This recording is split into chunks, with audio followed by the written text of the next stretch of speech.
রহস্যময়। বিজ্ঞান সেই রহস্যের জট খুলছে প্রতিনিয়ত। আজ যা অনাবিষ্কৃত তা অবিশ্বাস্যও বটে। আমাদের ডর অনুষ্ঠানে যে ঘটনার মুখোমুখি আপনি হতে যাচ্ছেন তার যুক্তিসিদ্ধ উত্তর নেই।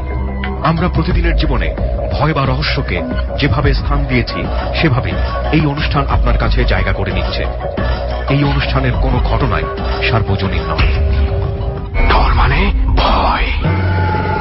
হন্টেড বাই প্রাণ মিস্টার ম্যাঙ্গো ক্যান্ডি।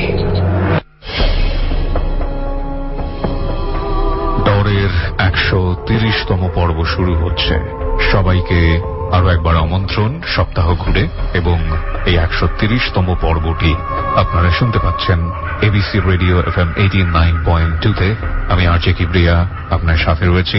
সাথে আছে আমার টিম মেম্বার লোবান, সুমন, এবং 12টায় শুরু হওয়া স্পেশাল রাউন্ডে আমার সঙ্গে থাকবে রেজা ভাই, ট্যারট কার্ড রিডার তিনি। অ্যান্ড ডর ইজ হন্টেড বাই প্রাণ মিস্টার ম্যাঙ্গো ক্যান্ডি। 130তম পর্বটি আমরা গত সপ্তাহে ধারণ করেছি খুলনার লবণচোড়া এলাকার একটি বিশেষ কোন জায়গাতে।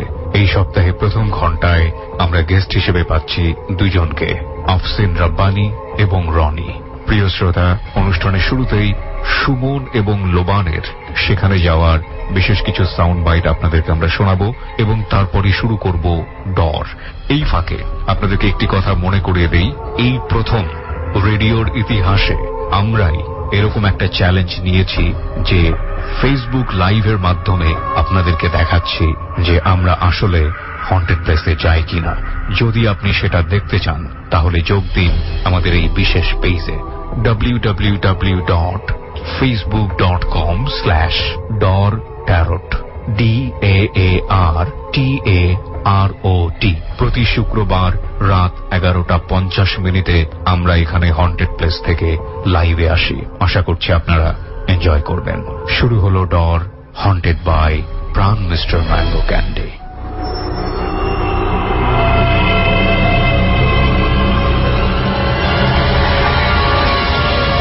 ডর মানে ভয়।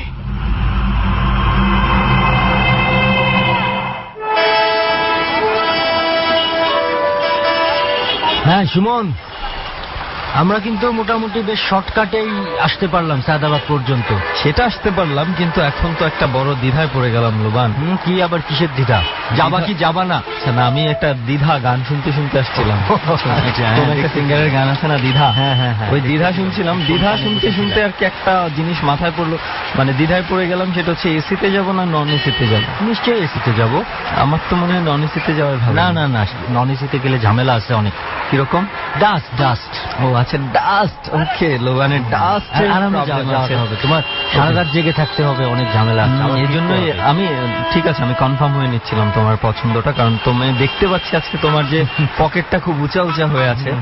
তো সো প্লিজ ক্যারি অন। সাথে ব্যাগগুলোর ভিতরেও তো টাকা পয়সা। এসিতে বা প্লেনে যেভাবে চাও, তুমি যেভাবে বলো ওইভাবে। টিকিটটা কেটে নিয়ে আসো, আমি এখানে একটু বসি। ঠিক আছে। এনিওয়েজ, টিকিট তুমি কাটো আর আমি কাটি, যেই একজন আমরাই তো টিকিট কাটতেই হবে। উফ, মানে গাড়িতে ওঠার সময় যেই ধরনের অবস্থা ছিল না, পুরো চেঞ্জ হয়ে গেছে একদম। এই পদ্মার মানে নদীর মাঝামাঝি এবং ফেরির উপরে দাঁড়িয়ে যেই ধরনের বাতাস আর ঠান্ডা লাগতেছে, আমার মনে হচ্ছে শীত মানে শুরু হলাম। যেটা মনে করছিলাম যে আসলে ঠান্ডা মনে হয় গেছে, কিন্তু ফেরিতে কিন্তু যথেষ্ট মনে হয় আমার শীত শুরু হয়েছে আর কি। এসির মানে গাড়ির চেয়েও বাইরে অনেক বেশি ঠান্ডা। ওকে, বেশি ঠান্ডা লাগছিল। আমি একটু ভেতরে গিয়ে বসতে চাই, তুমি যদি দাঁড়াইতে চাও। লাগবে না, আর ধরো 15 মিনিটের মধ্যে মনে হয় আমরা ঘাটে নামতে পারবো। আমরা বরঞ্চ নিচের দিকে চলে যাই, চলো। ওকে, চলো। প্রায় 5 ঘন্টার জার্নির পর আমরা পৌঁছাই খুলনার লবণচোড়া থানাতে, যেখানে আজকে ডর ধারণ করা হবে।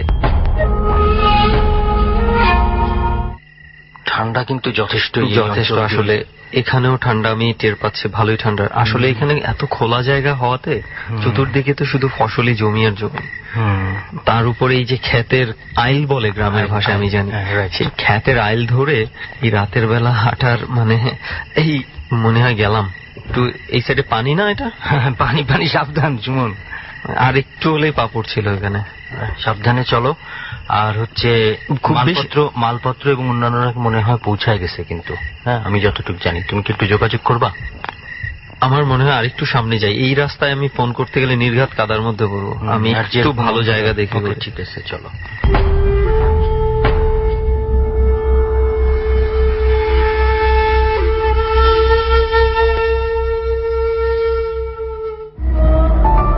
ওকে, ফাইনালি কিন্তু আমরা বেশ পৌঁছে গেছি। আমাদের পুরো টিমই আছে এবং অতিথিরাও আছে। আমাদের কোনো জায়গাকে নির্দিষ্ট করা থাকে না, আমরা যখন যেই ধরনের জায়গার সন্ধান পাই আমরা সেই জায়গাতেই ছুটে যেতে চাই এবং ঠিক সেইভাবেই আজকের এই জায়গাটার সন্ধান পেয়েছি এবং আমরা ছুটে চলে এসেছি। আর একটু বলি যে আমরা যে এনভায়রনমেন্টটাতে আছি সবাই যেন ফিল করতে পারেন কোন জায়গাতে আছে। আমরা খুলনার লবণছড়া থানার যেই জায়গাটাতে আছি, আমরা যেখানে আছি এর চতুর্দিকে শুধু বিশাল ফসলি জমি আর জমি এবং বিল রয়েছে এবং বাড়ি ঘর খুব দূরে দূরে এবং জায়গাটা একদম একটু চোখ বন্ধ করে সবাইকে বলবো যে চিন্তা করে দেখেন এমন একটা জায়গায় আছেন চতুর্দিকে অন্ধকার এবং মাত্র 5-6 জন মানুষ এখানে আছে আর খুব বাড়ি ঘর অনেক দূরে দূরে এবং দূর থেকে মাঝে মাঝে আমরা শেয়ালের ডাকও শুনতে পাচ্ছি এখান থেকে। এত একটা অদ্ভুত নীরবতা বিরাজ করছে। আর আমরা ঠিক যেখানে বসে আছি এখান থেকেই জাস্ট কয়েক কদম দূরেই হচ্ছে একটা বেশ বড়সড় গাছ রয়েছে, যেই গাছটাতে হয়তো দিনের বেলা যেই গাছটার নিচে অনেকেই ছায়াতে বসার জন্য খুব আরাম বোধ করবেন, কিন্তু রাতের বেলা এই গাছটাকে সবাই অ্যাভয়েড করেই চলতে চায় এবং আমরা যতই সাহস দেখাই না কেন একটু রেসপেক্ট করতেই হয়। আমরাও সেই জন্য একটু দূরেই অবস্থান করেছি।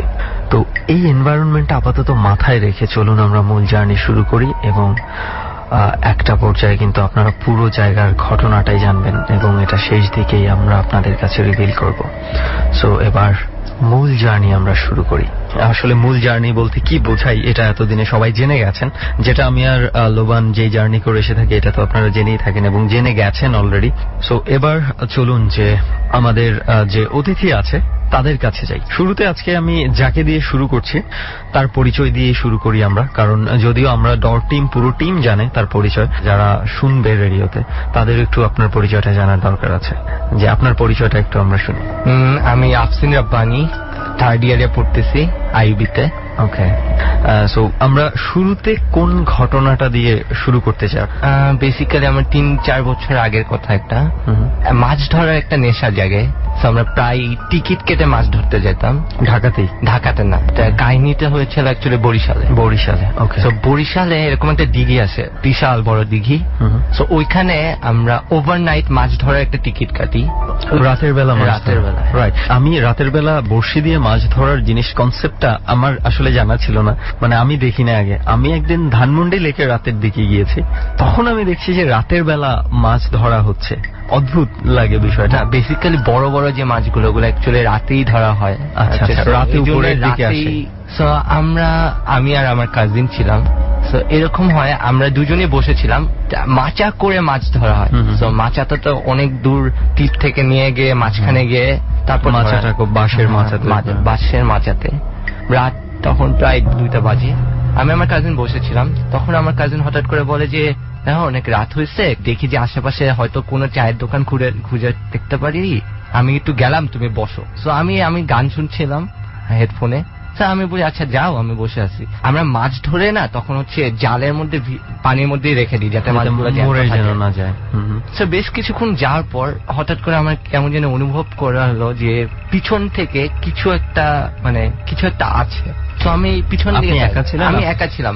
আশেপাশে অনেক দূরে হয়তো কেউ মাছ ধরতেছিল, বাট ওই জায়গায় মাছাগুলো অনেক দূরে দূরে। আচ্ছা, পিছন দিকে বিশাল একটা বট গাছ। পিছন দিকে যখন তাকাই তখন কেমন জানি আমার মনে হচ্ছিল যে উপরে থেকে কিছু একটা নেমে আসতেছে উল্টা করে, মানে মানুষ সেই প্রিয় অনেক। তা আমি খুব একটা ধারণা না দিয়ে সামনের দিকে তাকাই। কিছুক্ষণ পর যে আমরা যে মাছগুলা ভিজিয়ে রেখেছিলাম ওগুলা না বেশ ছটফট করা স্টার্ট করে দিয়েছিল। আচ্ছা, পানি ছিটাছিটি সহ। আমি যেহেতু গান চলছিলাম, গানটা অফ করে দিই। তখন আমি টের পাই যে মাচার মধ্যে কিছু একটা হাঁটার শব্দ, মানে আমার পিছন থেকে কেউ আসতেছে। হঠাৎ করে একটা কেমন যদি ভয় নেমে আসে। আমি ওটা হয়তো আমার কাজিনও হইতে পারতো, বাট একা একাই যেন আমার মধ্যে একটা শীতলতা মানে আমি অনুভব করতে পারি। কিছুক্ষণ পর আমি খেয়াল করি যে আমার পাশ দিয়ে বেশ লোমশ একটা হাত, বিশাল, মানে আঙ্গুলগুলো অনেক লম্বা লম্বা, লোমশ একটা হাত আমার পাশ দিয়ে ঠিক যাচ্ছে। আমি পিছন থেকে সামনে যাচ্ছে, আমি কিছুই বলতে পারতেছিলাম এটা কি, কেন ওরকম টাইপের আমি কিছুই দেখিনি। মানে বেশ বিক্ষুত একটা হাত, কালো কালো লোম, অনেক লম্বা লম্বা আঙ্গুল, ঠিক যেরকম করে হাতটা আসে না সেরকম করে ওটা পিছনে চলে যায়। অন্ধকার ছিল তো অনেক, আমি হাতটা জাস্ট দেখতে পারতেছিলাম যে সামনে যাচ্ছে।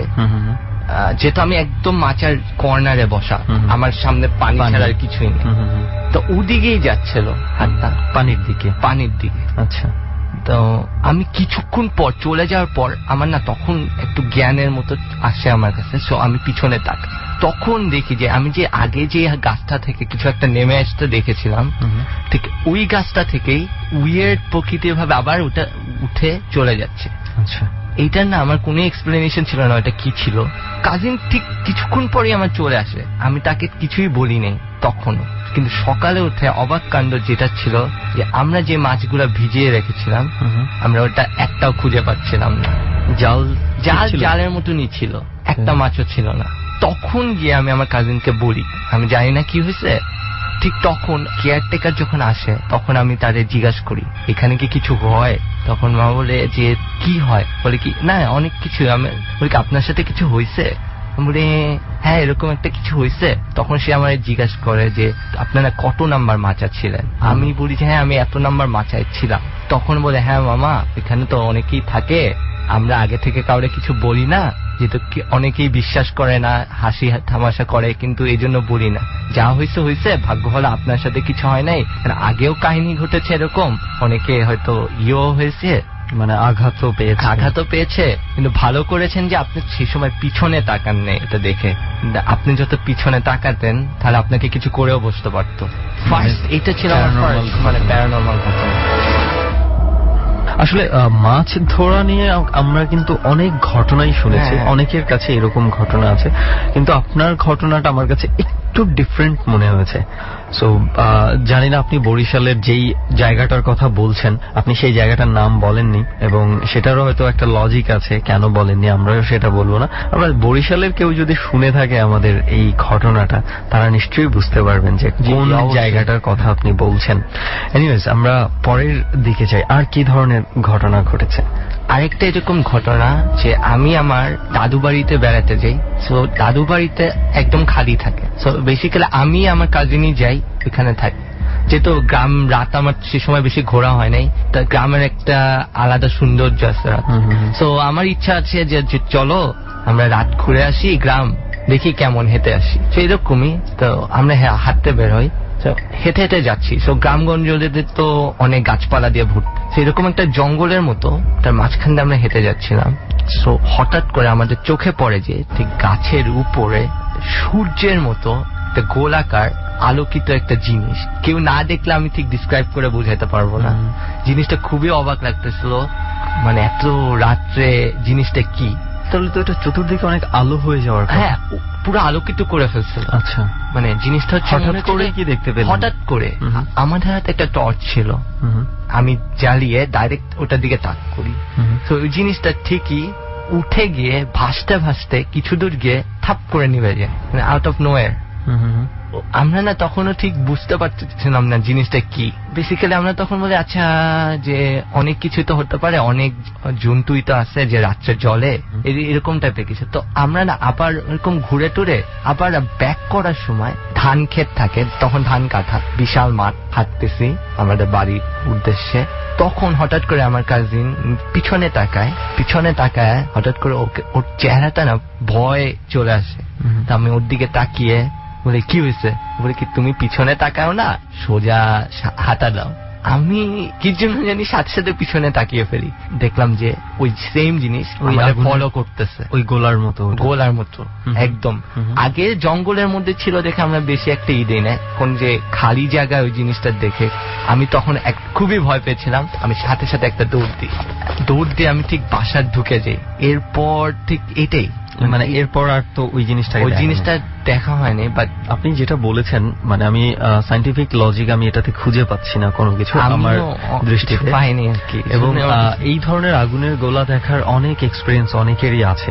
জিনিসটা অনেক উজ্জ্বল ছিল, মানে রাইট। তো যেটা হয় আমরা যেটা জানি যে জিন তো হচ্ছে আগুনের তৈরি, এবং জিন যে কোনো শেপে যে কোনো ভাবে অনেক সময় নিজেকে মানে কনভার্ট করতে পারে, ফরমেশনটা চেঞ্জ করতে পারে। অনেক সময় হয় যে জিন এইভাবে হচ্ছে নিজেদের মানে রূপটাকে পরিবর্তন করতে পারে এবং এক জায়গা থেকে আরেক জায়গায় মুভ করে এই ধরনের রূপ ধরে আর কি। সো হতে পারে এই ধরনেরই কোনো কিছু জিন। এবং আমরা তো জানি যে সব মানুষের চেয়ে জিনের সংখ্যাই পৃথিবীতে অনেক বেশি, সবসময় মানুষকে ফলো করছে জিন। হয়তো সেটা ভালো জিন হতে পারে, মন্দ জিনও হতে পারে, হয়তো বা এই ধরনের কিছু একটা ছিল আপনাদের যেটা।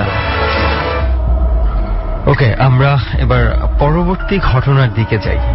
রিসেন্টলি আমরা একটা নতুন বাসা চেঞ্জ করে উঠেছি, 6 মাস হবে।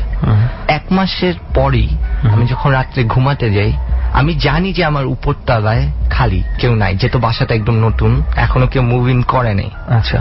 সো ফার্স্টের দিকে এমন হতো যে ঠিক রাত 2-3টার সময় মনে হতো যে উপরে থেকে সবকিছু ভেঙে চুরে একদম মানে একাকার অবস্থা হয়ে যেত, অনেক শব্দ হতো, আমার ঘুম ভেঙে যেত লিটারালি। এত শব্দ হতো? এত বাসায় তো আপনি আরো ফ্যামিলি মেম্বার? আমি আর আমার আম্মু।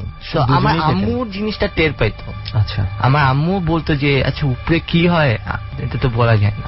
রিসেন্টলি যেটা হওয়া শুরু করেছে, আমার ঠিক যে আমার বিছনা তার উপরে একটা জানলার উপাস থেকে নক আসে হঠাৎ করে। কয়তলায় বাসা আপনার? আপনার 6 তলায়। 6 তলায়। ওখানে মানে ওইখানে দাঁড়ানোর কোনো নাই।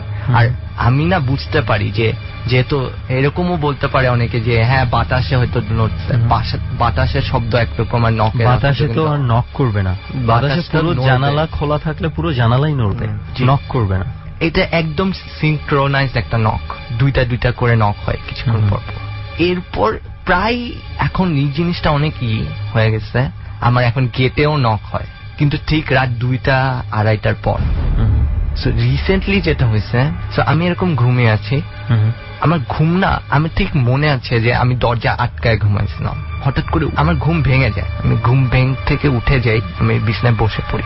তখন আমার খেয়াল হয় যে আম্মু আমার দরজার সামনে দাঁড়িয়ে। জিনিসটা আমার খুবই অবাক লাগে, এত রাতে তো আমার আম্মু আমার রুমের সামনে আসার কথা না। আমার আম্মুর চুল অনেক বড় বড়, তো জিনিসটা হচ্ছে তার চুলটা না সামনের দিকে করা ছিল। আমি উঠে আমার আম্মারে জিজ্ঞাসা করি যে আম্মু কিছু হয়েছে, এত রাতে তুমি যে এসছো? না, কিছু না বলে খুব আস্তে আস্তে হেঁটে আমার পাশে বসে পড়ে। পাশে বসে পড়েই না হঠাৎ করে আমাকে জড়ায় ধরে। হয় কি, আমি না শ্বাস নিতে পারতেছিলাম না, মানে আমার শ্বাস আমার এত জোরে হয়ে গেছিল, আমার শ্বাস বন্ধ হয়ে গেছিল। সো আমি কোনোভাবে আল্লাহর নাম নেওয়া শুরু করি, আমি যেহেতু নিতে পারতেছিলাম না। ঠিক যেভাবে এসেছিল না, ঠিক সেইভাবে জিনিসটা নাই হয়ে গেল, মানে মুহূর্তের মধ্যে নাই। আমার ক্লিয়ারলি মনে আছে যে আমি ঘুমাই নাই, এটা আমার স্বপ্ন ছিল না। আমি ঠিক ওই জায়গায় বসা, কেউ নাই, আমার দরজাও অফ।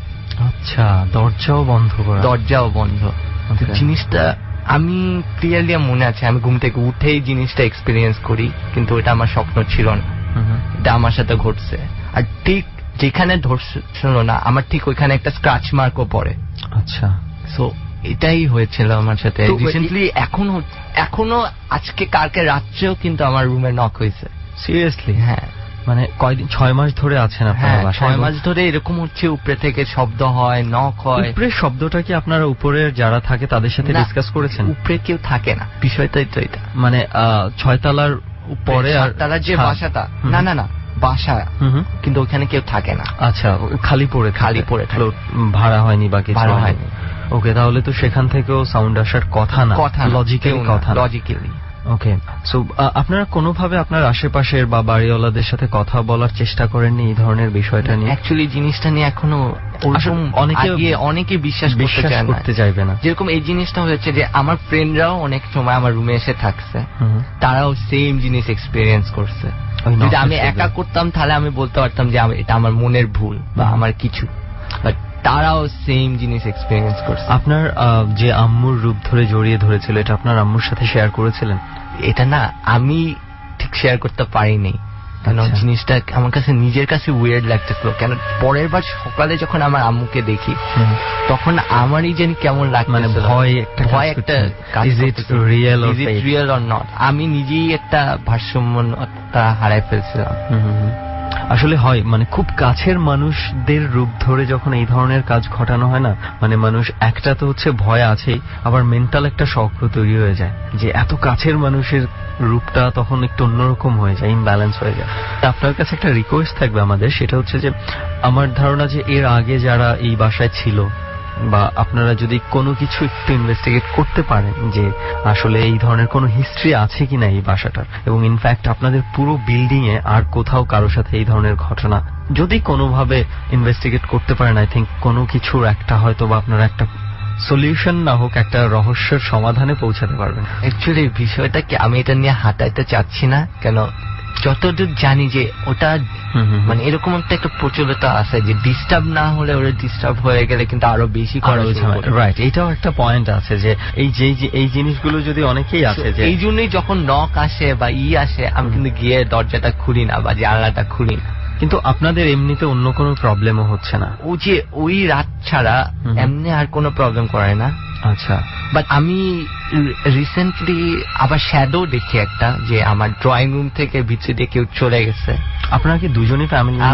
আমি বাসায় আমি আর আম্মুই থাকি। আমার আম্মুর রুমও লক থাকে, আমার রুমও লক থাকে, মাঝখানে করিডোর, ওইখানে এখন প্রায় শ্যাডো দেখি। আমি ঠিক জানি না ওটা কি আমি আমার মন থেকে নিতেছি এই কাহিনীর সাথে কানেক্ট করার চেষ্টা। রাতের বেলায় দেখেন? রাতের বেলায় না, যেখানে আপনি মানে নিজে থেকে সম্পূর্ণ সচেতন, কি ফেক দেখছি বা নিজের আমার ইলিউশন থেকে বা ইমাজিনেশন থেকে কোনো কিছু দেখছি কিনা, যথেষ্ট সচেতন থাকার পরেও কিছু জিনিস অবজার্ভ করছেন, আই থিঙ্ক কিছু না কিছু একটা তো অবশ্যই আছে। তা নাহলে গত 6 মাস ধরে টানা এইভাবে তো হওয়ার কথা না, এবং একটা নির্দিষ্ট টাইম পিরিয়ডে হচ্ছে। জি জি, মানে এটাই হচ্ছে আরো সবচেয়ে সিগনিফিক্যান্ট একটা বিষয়। রাত 2টা থেকে 3টার দিকে খুব সম্ভবত এই ঘটনাটা ঘটে। সো খুব ইন্টারেস্টিং একটা ডরের জন্য আপনাদের বাসাটা আমি বলবো বর্তমানে, যদিও আপনাদের জন্য ইন্টারেস্টিং মোটেও না, যাদের সাথে এই ধরনের সিচুয়েশন একটা ঘটে যায় একটা ভয় কাজ করতে থাকে। আপনি বলেছেন যে যখনই নক হয় আপনারা যে আর দরজা খোলেননি কখনো, যদি সামহাও কোনো একদিন খুলে দেখেন কি হতে পারে, মানে কেউ জানি না, কিন্তু আমরা কেউ জানি না, কিছু নাও হতে পারে, আবার অনেক কিছু নাও হতে পারে, অনেক কিছু হতে পারে। সো এইটা আমি মনে করি একটা মানে মেন্টাল একটা ট্রমা আর কি। তো এই হচ্ছিল আপনার এক্সপেরিয়েন্স গুলো। জি জি, ওকে ওকে আফসিন ভাই, অনেক অনেক ধন্যবাদ আপনাকে। মানে আমি আসলে বলবো যে আমি আবার বেশ কিছুদিন পরে কিছু একটু ডিফারেন্ট, একটু অন্যরকমের কিছু ঘটনা শুনেছি। আপনার সেই মাছ ধরার ঘটনা এবং হচ্ছে আপনার বাসার, মানে সবচেয়ে বেশি আমি ইন্টারেস্টেড আপনার বাসার ঘটনা নিয়ে। এবং আফসিন ভাই, আমি কন্টাক্টে থাকবো আপনাদের, যে আমি জানতে চাই আপডেট, যতদিন আপনারা ওই বাসায় আছেন কি প্রবলেমটা কি। ইনফ্যাক্ট এমনও হতে পারে একদিন আমি বা আমরা টিম নিয়ে চলেও যেতে পারি, সেক্ষেত্রে কোনো প্রবলেম নেই। না না না, অবশ্যই আমিও নিজেও একটা ক্লোজার চাচ্ছি আর কি। মানে আমিও তো ঠিকভাবে এখনো ঘুমাতে পারছি না নকের কারণে, ঘুম ভেঙে যায়। একটা কিন্তু থাকে, মানে চিন্তা একটা থাকেই। সো দেখা যাক, ডট টিমের মাথায় বিষয়টা ঢুকে গেছে। Always welcome. অনেক অনেক ধন্যবাদ আফসিন ভাই আরো একবার আপনাকে আমাদের জার্নিতে আসার জন্য। Thank you. ডর মানে ভয়, ডর। ওকে, চলুন এবার আমরা আরো একজন যে অতিথি অপেক্ষা করছে আমাদের জন্য, এবার আমরা তার কাছে যাই। এই ফাঁকে একবার আমি বলতে চাই, সবাইকে একটু মনে করিয়ে দিতে চাই, আমি জানি যে যারা ডর শুনছে এই মুহূর্তে, অনেকের এরকম অনেক অনেক ঘটনা আছে তাদের নিজেদের সাথে ঘটেছে, অথবা এমন হয়েছে যে আপনার আশেপাশে ঘটেছে। এই ঘটনাগুলোকে আমরা হারিয়ে যেতে দিতে চাই না, আমরা চাই এই ঘটনাগুলো আপনারা সবার সাথে শেয়ার করুন। এবং সেই জন্য ডর টিম প্রস্তুত রয়েছে। আপনার আশেপাশে কিংবা আপনার নিজের সাথে যদি কোনো ধরনের কোনো প্যারানরমাল এক্সপেরিয়েন্স হয়ে গিয়ে থাকে, তাহলে বলবো যে আপনি চাইলে আমাদের ডরের জার্নিতে যোগ দিতে পারেন। এবং শুরুতেই ফোন নাম্বার বলা হয় ডরে অংশগ্রহণ করার জন্য, সেই ফোন নাম্বারে ফোন করে আপনি ডরের জার্নিতে অংশগ্রহণ করতে পারেন, আপনি ট্যারট কার্ড রাউন্ডে অংশগ্রহণ করতে পারেন। যাই হোক, আমি আরো একবার ফোন নাম্বারটি একটু বলে দিচ্ছি। ফোন নাম্বারটি হচ্ছে 0961389292। আবারও বলছি 0961389292 892। স্বয়ংক্রিয়ভাবে আপনার কথাগুলো রেকর্ড হবে। আপনি কোথায় থাকেন বর্তমানে এবং কি করেন এই সংক্ষেপে পরিচয়টা দিবেন এবং একটা ভ্যালিড ফোন নাম্বার বলবেন, যে ফোন নাম্বারটাতে ফোন করে আপনাকে সব সময় পাওয়া যাবে, এবং খুব সংক্ষেপে আপনার কি ধরনের ঘটনা রয়েছে সেই ঘটনাগুলো আপনি বলবেন। তারপরে ডট টিমই আপনাদের সাথে যোগাযোগ করবে। ওকে, চলুন এবার আমরা পরবর্তী অতিথির কাছে যাই। তার পরিচয় তার কাছ থেকে দিয়েই আমরা শুরু করি। নামটা কি? রনি। রনি, ওকে। সো রনি, আমরা যেটা জানি যে আপনার কাছে বেশ কিছু ঘটনা আছে, শুরুতে কোন ঘটনাটা? আচ্ছা ভাই, এটা আমার স্কুল ফ্রেন্ড শামিম, ওর আমি দুজনেই বরিশাল জেলা স্কুল 2005 থেকে মেট্রিক পাস করি। তো কদিন আগে দেখা হয়, তো আমাকে বললো যে ঘটনাটা আমি যাইতে পারবো না, তুই শেয়ার কর। আমি বললাম না স্পেসিফিক এরিয়াতে, বাট এটা আপনি ধরেন মোহাম্মদপুরের ভিতরে কোন একটা এরিয়াতে হতে পারে, নতুন বাসা না। তো 6 তলা বিল্ডিং, 4 তলায় থাকে ও। যেহেতু ওর বাবা নাই, ফ্যামিলিটাও নিজেরই দেখতে হয়, আর ঢাকাতে ওর ফ্যামিলি যাওয়া আসা সবসময় হয়। তো ওই সময় ওর ভাই বা বোন মানে মা কেউই ছিল না বাসায়, ও একাই ছিল। তো ও করে কি, ও স্মোক করার সময় হয়তো অনেক সময় বারান্দায় বা ছাদে যে করে, ও বাসার ভিতরে সচরাচর স্মোক করে না। তো এমনি বসে বসে কাজ করতেছিল, সফটওয়্যার ইঞ্জিনিয়ার যেহেতু। তো হঠাৎ করে সে রাত স্পেসিফিক টাইম বলতে পারে না, বলছে 1টা-1:30 এরকমই হবে, যে শুনতেছে যে মানে আপনার বাসার নিচে প্রচন্ড মানে বিড়ালের কান্না বা বিড়ালের আওয়াজ। কিন্তু কন্টিনিউয়াসলি সেই জিনিসটা যখন টানা 10-15 মিনিট, মানে ও বলতেছে আধা ঘন্টার মতো চলে গেছে, তখন তার কাছে একটু উইয়ার্ড লাগে যে এতক্ষণ কেন হয়। সচরাচর শুনি আমরা বিড়াল কাদা করবো, এতক্ষণ কেন? আচ্ছা যাই হোক, তা আধা ঘন্টা চলে যাওয়ার পর ও শুনলো যে ওর জানালার পাশে দেওয়ালে একটা বাড়ি, লাইক কেউ যদি আপনার দেওয়ালের ওই পাশ থেকে জোরে একটা খুশি মারে, হ্যাঁ, এরকম একটা সাউন্ড। ও প্রথমে মানে কিছু মনে করে না, ঠিক একটু পরে আরেকবার, এবং এবার শুনছে 2-3 বার। এবার তার মানে সে মোটামুটি শিওর হয়েছে ঘরে মনে বা বিল্ডিং এ চোর ঢুকছে। তো সে যেটা করে, সে জানলা থেকে মুখ টুক বাইক দেখে আশেপাশে কিছু দেখে কিনা। তো ও দেখে না কিছু নাই, কিন্তু সামহাউ ওর জানলার পাশে পাইপ ছিল, তো মনে করছে পাইপ ব্যাকে উপর টুপরে গেছে নাকি ছাদে। তো সাথে সাথেই ওই বাসা থেকে বের হয়ে সে ছাদে যায়। সাহসী ছিল খুব, ভয়টা পাইত ওরকম ভাবে। তো পুরা ছাদ দেখে যে না কেউ নাই, তখন সে চিন্তা করলো যে হয়তো বা রাতের বেলা অন্য কোনো জায়গায় সাউন্ড হয়েছে, হয়তো বা আমার মনে হয়েছে যে খুব আমার মানে দেওয়ালে লাগে। সে চিন্তা করলো যে স্মোক করি। তো পানির ট্যাঙ্কের উপরে উঠে স্মোকটা সে করার পরে সে সিগারেটটা যখন ফালায়, ও যেটা বলে যে দোস্ত, ওই সময় এমন না যে বর্ষাকাল ছিল, একদম গরম ছিল এবং বাতাসও নাই। আমার শরীরের ভিতর থেকে মনে হলো যে সিগারেটটা ফালাইলাম, হঠাৎ করে একটা মানে গরম বাতাস, নট ঠান্ডা বাতাস, গরম বাতাস শরীরের ভিতর থেকে পাস হয়ে যায়, এবং এত জোরে পাস হয় ইটস লাইক ঝড়ো বাতাস ওরকম। কিন্তু আশেপাশে কিন্তু ওই রকম ভাবে কোনো বাতাস নাই। মানে ও যেটা বলে যে পাস হওয়ার পর আমি কি হয়েছে আমি বলতে পারবো না, আমার কিছু মনে নাই, সেন্সলেস হয়ে যায়। ওরা কিছু খেয়াল নাই। ও যখন চোখ মেলা দেখে যে লাইক আজান টাজান শেষ হয়েছে, হালকা পাতলা মানে সূর্য টুটু উঠছে আশেপাশে, এই ফর্সা হয়। যখন সে উঠে, ও তো পড়ে ছিল আপনার ট্যাঙ্কির উপরে, উঠে দেখে তার শরীরের মানে হাঁটুর পর্যন্ত ট্যাঙ্কির বাহিরে বলতে ট্যাঙ্কিটা তো আপনার বিল্ডিং এর একটা সাইডে, ওই সাইডে বের হওয়া, মানে ইটস লাইক আমরা মুভি টুবিতে মাঝে মাঝে দেখি না যে ঘুম ভাঙা উঠছে, উঠার পর দেখা যায় একদম সামনে নিচে গাড়ি গোলা যাইতেছে, বিল্ডিং এর কোনাতে একদম দাঁড়াচ্ছে, অনেক পুরোটাই ওরকম। এবং ও বলতেছে দোস্ত আমি জানি না মানে তুই বিলিভ করবি কিনা, বা আমি উঠাই দেখি যে একদম নিচে গাড়ি বা আপনার মেইন রাস্তাটা আমি দেখতেছি, আমার শরীরের পা হাঁটু ওটা মানে বাইরে, আর বাকি অংশ আমার ট্যাঙ্কির পিছনে। এবং সে উঠা যখন ঝাড়ুটা মানে নিজের একটু পরিষ্কার করে, ময়লা টয়লা ভালো লাগে, দেখে ট্যাঙ্কির মাঝখান থেকে তাকে ধৈরা যদি টানে কেউ, শরীরে যে একটা থাকে যে আপনার আমি শেষরা টানি, এটার দাগ ছিল। হ্যাঁ, মানে উপরে ট্যাঙ্কির উপরে দাগ বলতে ভাই আমার বালু থাকে না, বালু উপরে ধুলাবালি উপর থেকে যদি কেউ শরীর টেনে নিয়ে যায়, যে একটা সাইন থাকে স্পেসিফিক, ওরকম একদম সেম জিনিস ওকে যে টাইনা নিয়ে আসছে স্পেসিফিক বলা যাচ্ছে। আর সবচেয়ে বড় কথা, সে যে হাঁটু চেক করে দেখে, মানে পায়ের গোড়ালি যখন চেক করে লাল হয়ে আছে, মানে পা ধরা যদি টানে এরকম, মানে 5 আঙ্গুলের দাগ, মানে কেউ যদি হাত ধরে টানে। হ্যাঁ, এবং ও বলতেছে যে দোস্ত এটা মানুষের হাত না অন্য কিছু, এত বড় কেন? মানে আমি যদি ধরি যে নর্মাল মানুষ হচ্ছে ফিঙ্গার অ্যাটলিস্ট 2-1 ইঞ্চি লম্বা হবে। আরো যেটা বলে যে তার 2 হাত, ঘাড়, বুকে এইসব জায়গায় আঁচড়ের চিহ্ন পাওয়া যায়, এবং এত চিকন। ও বলতেছে যে দোস্ত ব্লেডেরও যে সূক্ষ্ম, মানে এত চিকন কিভাবে হয়?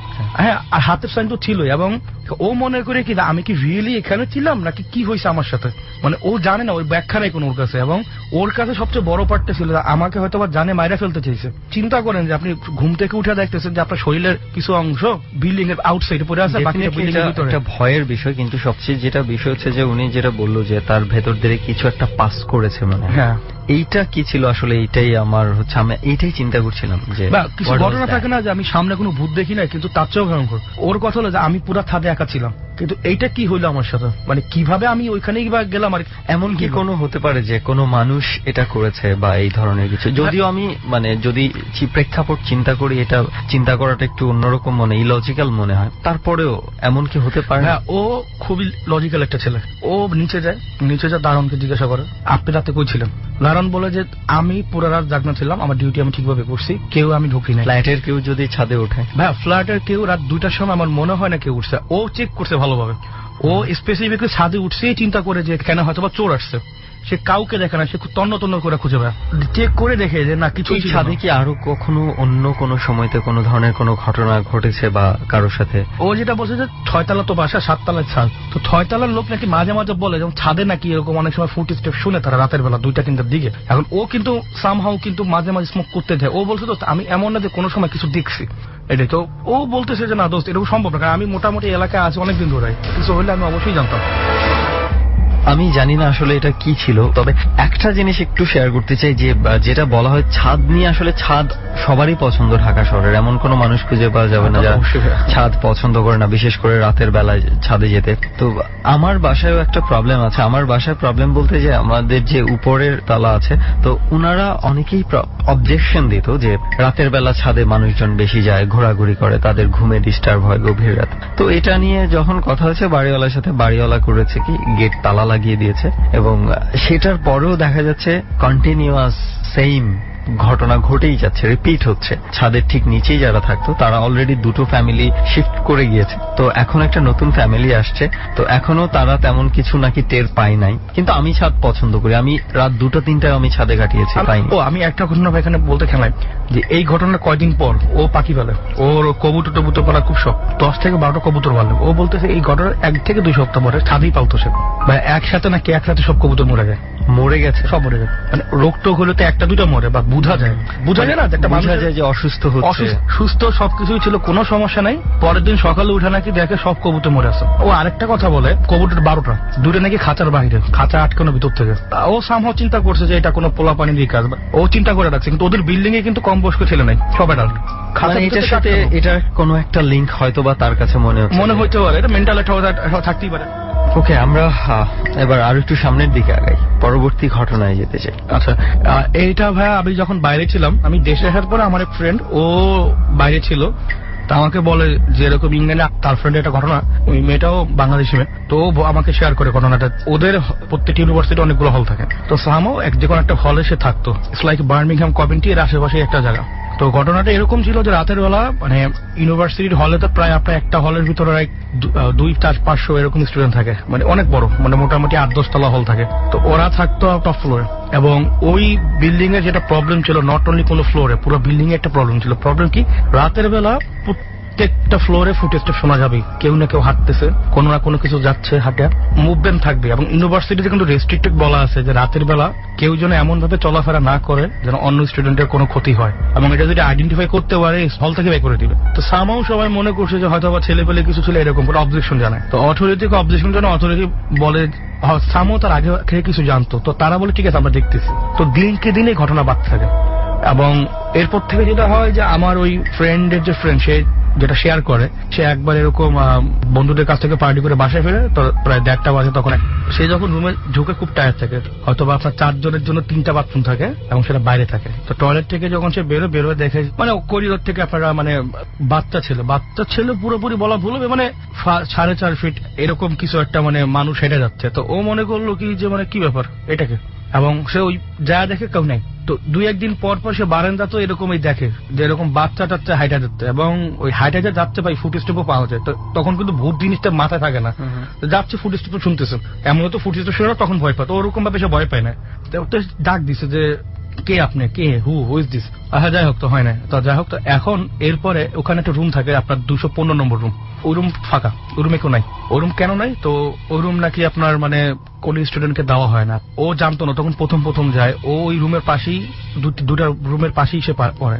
তো ও এরকম রুম থেকে সাউন্ড টাউন্ড শুনে, তো বের হওয়া বলে যে রুমে থাকে কে। তো আশেপাশে স্টুডেন্ট বলছে রুম তো ফাঁকা পড়ে, এই রুম তো অনেকদিন ধরে বন্ধ, তুমি কি জানো না? বলছে না। বলছে আমি তো এই রুম থেকে সাউন্ড পাচ্ছি অনেক।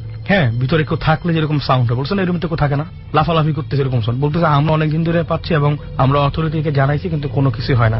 তো একদিন এরকম রাতের বেলায় এতটাই জিনিসটা উৎপাদ বাড়ে যে পরে তারা বাধ্য হয়ে ইউনিভার্সিটির একদম যে মেইন যারা ইউনিভার্সিটি কর্তৃপক্ষ তাদেরকে ব্যাপারটা জানায়, এবং তখন তারা বলে যেটা যে না এখানে আগে থেকেই একটা প্রবলেম ছিল।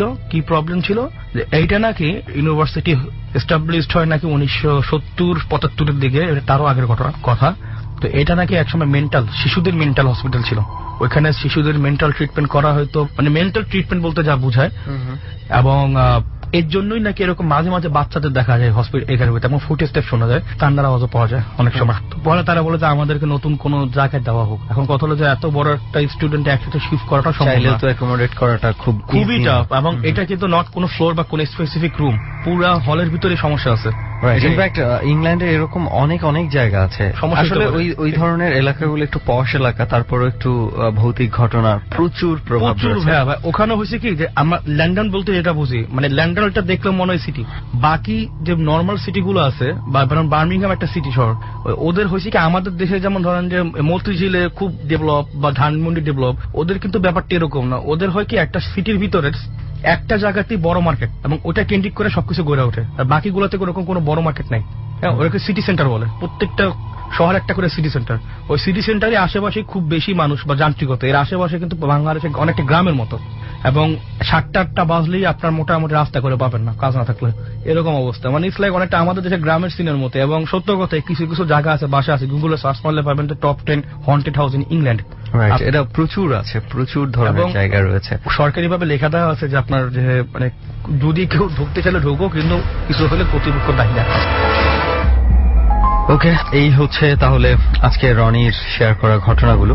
এবং সেই সাথে এরই সাথে কিন্তু আজকে আমাদেরও প্রায় শেষ দিকে চলে এসেছি, আমাদেরও র্যাপ আপ করতে হবে। সো অনেক অনেক ধন্যবাদ রনি। আপনাকে অনেক ধন্যবাদ।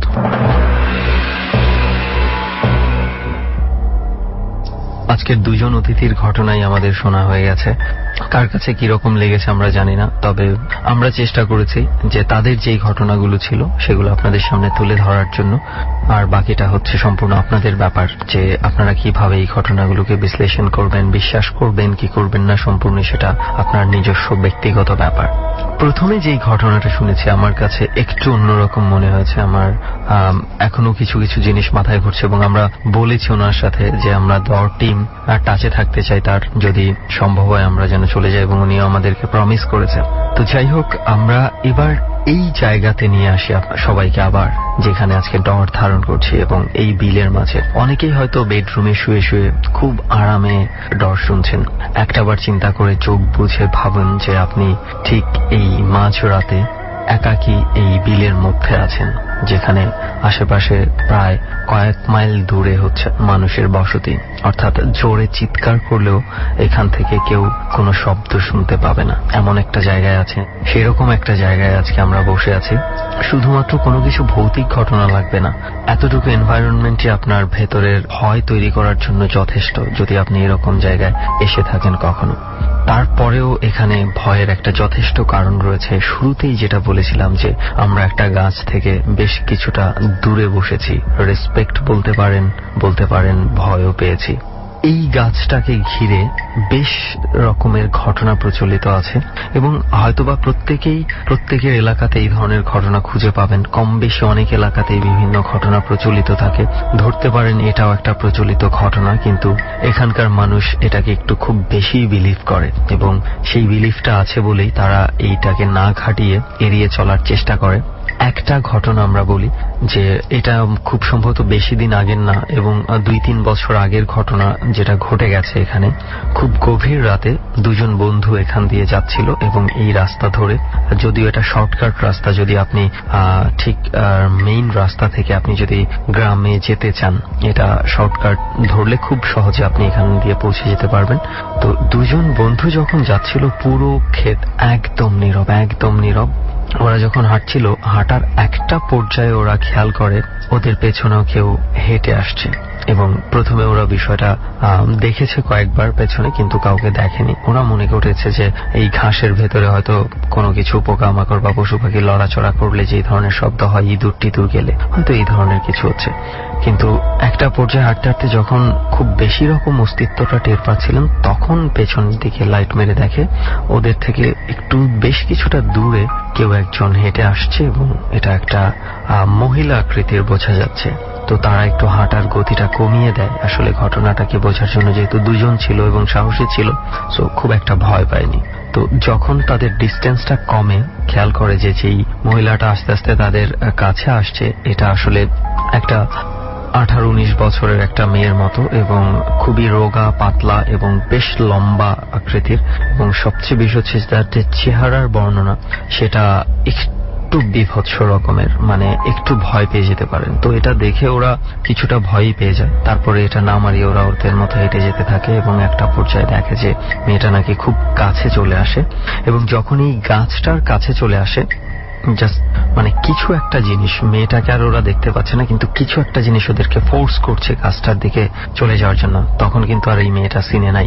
তারপরে হচ্ছে যে ঘটনাটা এরকম ঘটে, আর কি ঘটে তেমন একটা কিছু আমরা জানতে পারি না, কিন্তু পরের দিন সকালবেলা দুজন বন্ধুকেই এখানে পাওয়া যায় এবং খুব মুমূর্ষু অবস্থায় পাওয়া যায়, এবং হাসপাতালে নেওয়ার পর একজন বন্ধুর মৃত্যু ঘটে এবং আরেকজন বন্ধু নাকি অনেক দিন ভুগেছে যেই দুর্ঘটনা ঘটে তাদের সাথে, এবং প্রায় কথা বলতে পারেনি। প্রায় 5-6 মাস ভোগার পর, অর্থাৎ 5-6 মাস অসুস্থ থাকার পর সে মারা যায়, এবং তার স্পষ্ট কথা সে বলতে পারেনি, এবং এই ধরনের কথাগুলি সে ভাঙা ভাঙা ভাবে সবার সাথে বলেছে, তার আশেপাশের মানুষদের সাথে। এবং তারা যেটা বলেছিল যে কোনো কিছু একটা শক্তি তাদেরকে সেই গাছের দিকে টেনে নিয়ে গেছে, এবং নিয়ে যাওয়ার পরেই মনে হচ্ছে যে তাদেরকে কোনো কিছু একটা চেপে মাটির মধ্যে একদম পিষে ফেলার চেষ্টা করছে, এবং সেখান থেকে ওরা আপ্রাণ ছোটার চেষ্টা করেছিল, আর পারেনি শেষ পর্যন্ত, এবং তারা একটা পর্যায়ে আর জ্ঞান হারিয়ে ফেলে। তো এরকম আরো বেশ কিছু ঘটনা এই জায়গাটাকে ঘিরে রয়েছে। আমরা শুধু একটা ঘটনা আপনাদের সাথে শেয়ার করলাম। এই ধরনের ঘটনা পুরো এলাকায় প্রচলিত রয়েছে, এবং রাতের বেলা মানুষজন তাই এই জায়গাটাকে অ্যাভয়েড করে চলে, এবং এখনো কিন্তু তাই রয়েছে। তো আমরা যাই হোক, এতটুকু শোনার পর আমরা টিম পুরো আগ্রহী হই এবং এক্সপিরিয়েন্সটা নিতে চাই, সেই জন্যই আজকে আমাদের এখানে চলে আসা। তো যাই হোক, অনেক সময় হয়ে গেছে এবং আমাদের হাতেও সময় নেই। একটু পরেই আপনাদেরকে আমরা আবার স্টুডিওতে ট্যারোট সেগমেন্টে নিয়ে যাব। তাই আজকের মতো আমি সুমন এবং লোবান অতিথিদের সহ বিদায় নিচ্ছি। সামনের বৃহস্পতিবার কোন একটা হন্টেড প্লেস থেকে আবারও আপনাদের সাথে যোগ দেব। ডর মানে ভয়। হন্টেড বাই প্রাণ মিস্টার ম্যাঙ্গো ক্যান্ডি।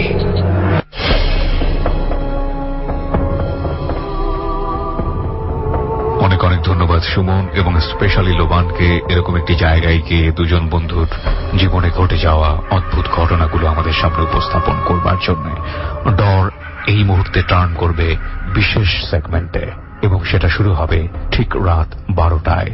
শুরু হচ্ছে ডরের special segment tarot card round with Reza and RJ Kipriya. প্রিয় শ্রোতা, আমাদের স্পেশাল সেগমেন্ট ডরের ট্যারোট কার্ড রাউন্ড শুরু হয়ে গেল। আপনারা শুনছেন এবিসি রেডিও FM 89.2, এবং যে স্পেশাল অ্যানাউন্সমেন্ট আপনাদের গত সপ্তাহ ধরেই আমরা দিচ্ছি, ইভেন যারা ফেসবুকে আছেন তারা নিশ্চয়ই জানেন যে আমাদের স্পেশাল ব্যাপারটি শুরু হয়েছে। ইভেন আমরা একের পর এক স্পেশাল ঘটনা আপনাদের সামনে শেয়ার করছি ডরের। সেটি হচ্ছে যে রেজা ভাই তার যে পেজটি আছে ডর ট্যারোট নামে, সেখানে শুক্রবার অর্থাৎ আগামীকাল রাত 11:50 তিনি ফেসবুকে লাইভ থাকেন, এবং সেখানে তিনি হাজার হাজার মানুষের কথা শোনেন। এই বিষয়টা আমরা আসলে এভাবে চালু করার পেছনে একটা মূল কারণ হচ্ছে এই রেডিওতে আসলে কজন মানুষেরই আসলে এই প্যারানর্মাল অ্যাক্টিভিটিস বা সেগুলো নিয়ে কথা বলা যায়, সেজন্যই ফেসবুক লাইভ। এবং ফেসবুকে যে হাজার হাজার টেক্সট আসে সেগুলো আসলে আপনাদের না দেখলে বুঝতে পারবেন না যে বিচিত্র রকমের সমস্যা। তার চেয়ে বরং আমার মনে হয় ফেসবুক লাইভে যতক্ষণ আপনারা পান তার কাছ থেকে পরামর্শ নেবেন। সেটা হচ্ছে আগামীকাল শুক্রবার রাত 11:50, এবং এখন থেকে এটা নিয়মিত।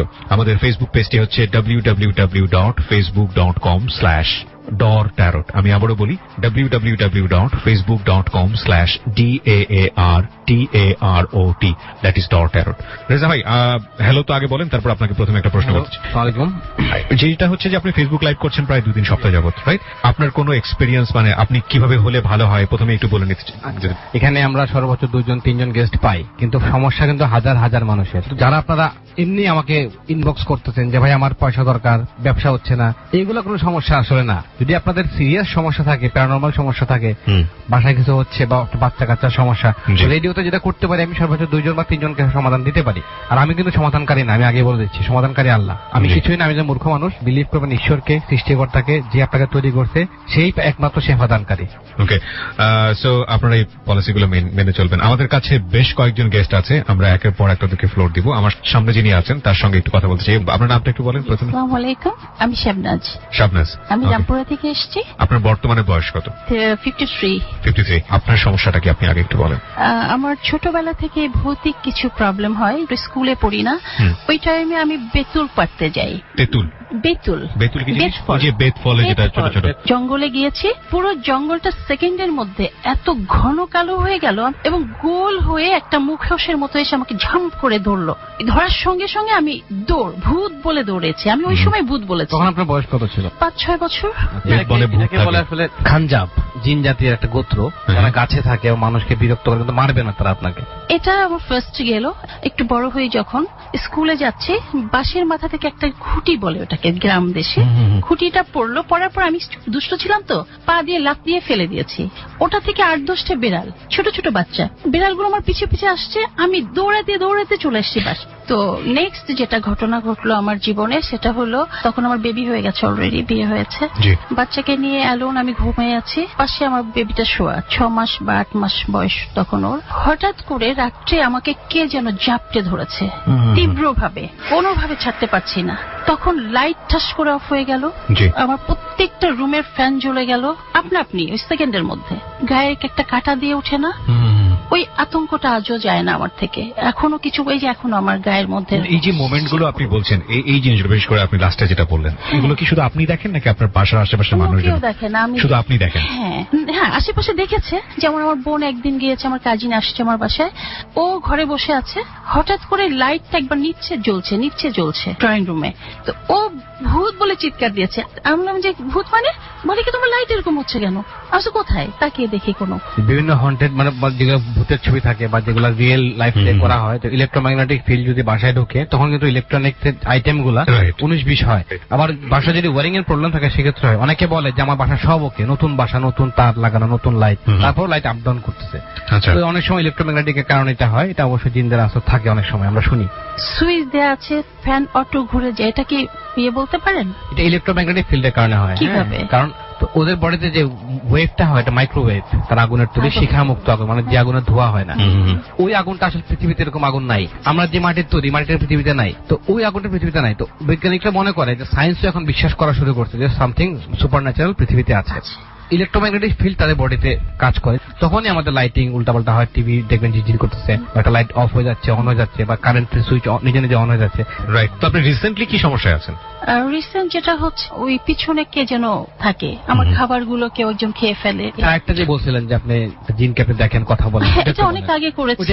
ছেলে আমাকে স্বপ্নে দেখাতো, তখন আমার বিয়ে হয়নি, ওই সময়ের ঘটনা এটা। স্বপ্নে দেখাতো যে তুমি আসো, তোমার সঙ্গে কথা বলবো বা দেখা করব। কে বলতো এটা? স্বপ্নে বলতো। উনি দেখতে কেমন? একদম বুড়ো, সাদা, দাঁড়িয়ে আছে, দাঁত নেই একটাও, কিন্তু খুব বাচ্চাদের মতো চেহারা। বয়স্ক জিন আর কি, খুব বাচ্চাদের মতো চেহারা। হ্যাঁ, আমি নিজে স্বপ্নের মধ্যে ওকে বলেছি, আমি কিভাবে বিশ্বাস করব? তুমি যে আমাকে বলছো, আমি কষ্ট করে সেই মাজার কোথায় খুঁজে বের করবো, আমি তখন মাজার চিনি না। ও আমাকে লোকেশন স্বপ্নে বলেছে, বাস্তবে না। তো আমি ফার্স্ট টাইম ওকে দেখলাম মিরপুর মাজার শরীফে যেয়ে। তো ও আমাকে বললো যে তুমি আমাকে বিশ্বাস করবা, তোমার যে আলমারিতে যে কাপড়গুলো আছে আয়রন করা, আমি সব গাছের মাথায় দিয়ে দিব। এই যে আলমারির বিষয়টাকে স্বপ্ন দেখছেন? হ্যাঁ, আলমারি লক করে ঘুমিয়েছি, তো তখন আমারটা থেকেই কাপড়গুলো বের করে গাছের মাথায় ঝুলিয়ে দিস। এবং এটা কি আপনি দেখেছেন না সবাই দেখেছে? সবাই দেখেছে। আম্মু বলে কাপড় ওখানে গেল কি করে? আমি তো আর বলি না। Very interesting. পরে আমি মাজার শরীফে গেলাম, ও আমাকে বললো আমি অমুক মিনারের নিচে বসে থাকবো, দেখবো আমার কোনো ছায়া পড়বে না। আমি খুঁজলাম, খোঁজার পরে দেখি কোন লোকজন মিনারের চতুর্দিকে দেখতে বলেছে, দেখি একটা বুড়ো লোকের কোনো ছায়া পড়ে না। আমি আবার ওকে বলছি তুমি দাঁড়াও, তোমার ছায়া পড়বে, পড়ে না। তো তখন বলে তুমি কাউকে বলো না, আমি বসি, তোমার সাথে আমি কথা আছে। তখন বলে যে অনেক কথা বলেছে, অনেক আগের কথা তো এত মনে নাই, তারপরে যতটুকু মনে আছে বলি। ও আমাকে বললো তুমি কি আমাকে সিগারেট খাওয়াবা? আমি আবার দৌড়ে যে একটা প্যাকেট সিগারেট কিনে নিয়ে আসলাম। ওর হিস্টরি বললো, ওর গল্প বললো, তারপরে আমাকে বললো তুমি এইভাবে চলবা, তোমাকে আমি কিছু জিনিস দিব। আমাকে একটা মালা দিয়েছিল আর একটা টাকা কয়েন দিয়েছিল, বলছে তোমার আলমারির মধ্যে এই কয়েনটা রাখবা আর মালাটা তুমি সাথে রাখবা। আমাকে আমাকেও বলে দিয়েছে। ওকে, মালাটা কি আপনার কাছে এখনো আছে? ফেলে দিয়েছি, তখন তো ছোট ছিলাম। ও কি চাচ্ছিল, কি বলতেছিল? কিছুই বলে নাই, আমার সঙ্গে সবসময় কথা বলবে, দেখা করবে, এটা বলেছে। ওই দেখা হওয়ার পরে কি আপনার কন্ট্যাক্ট হয়েছে তার?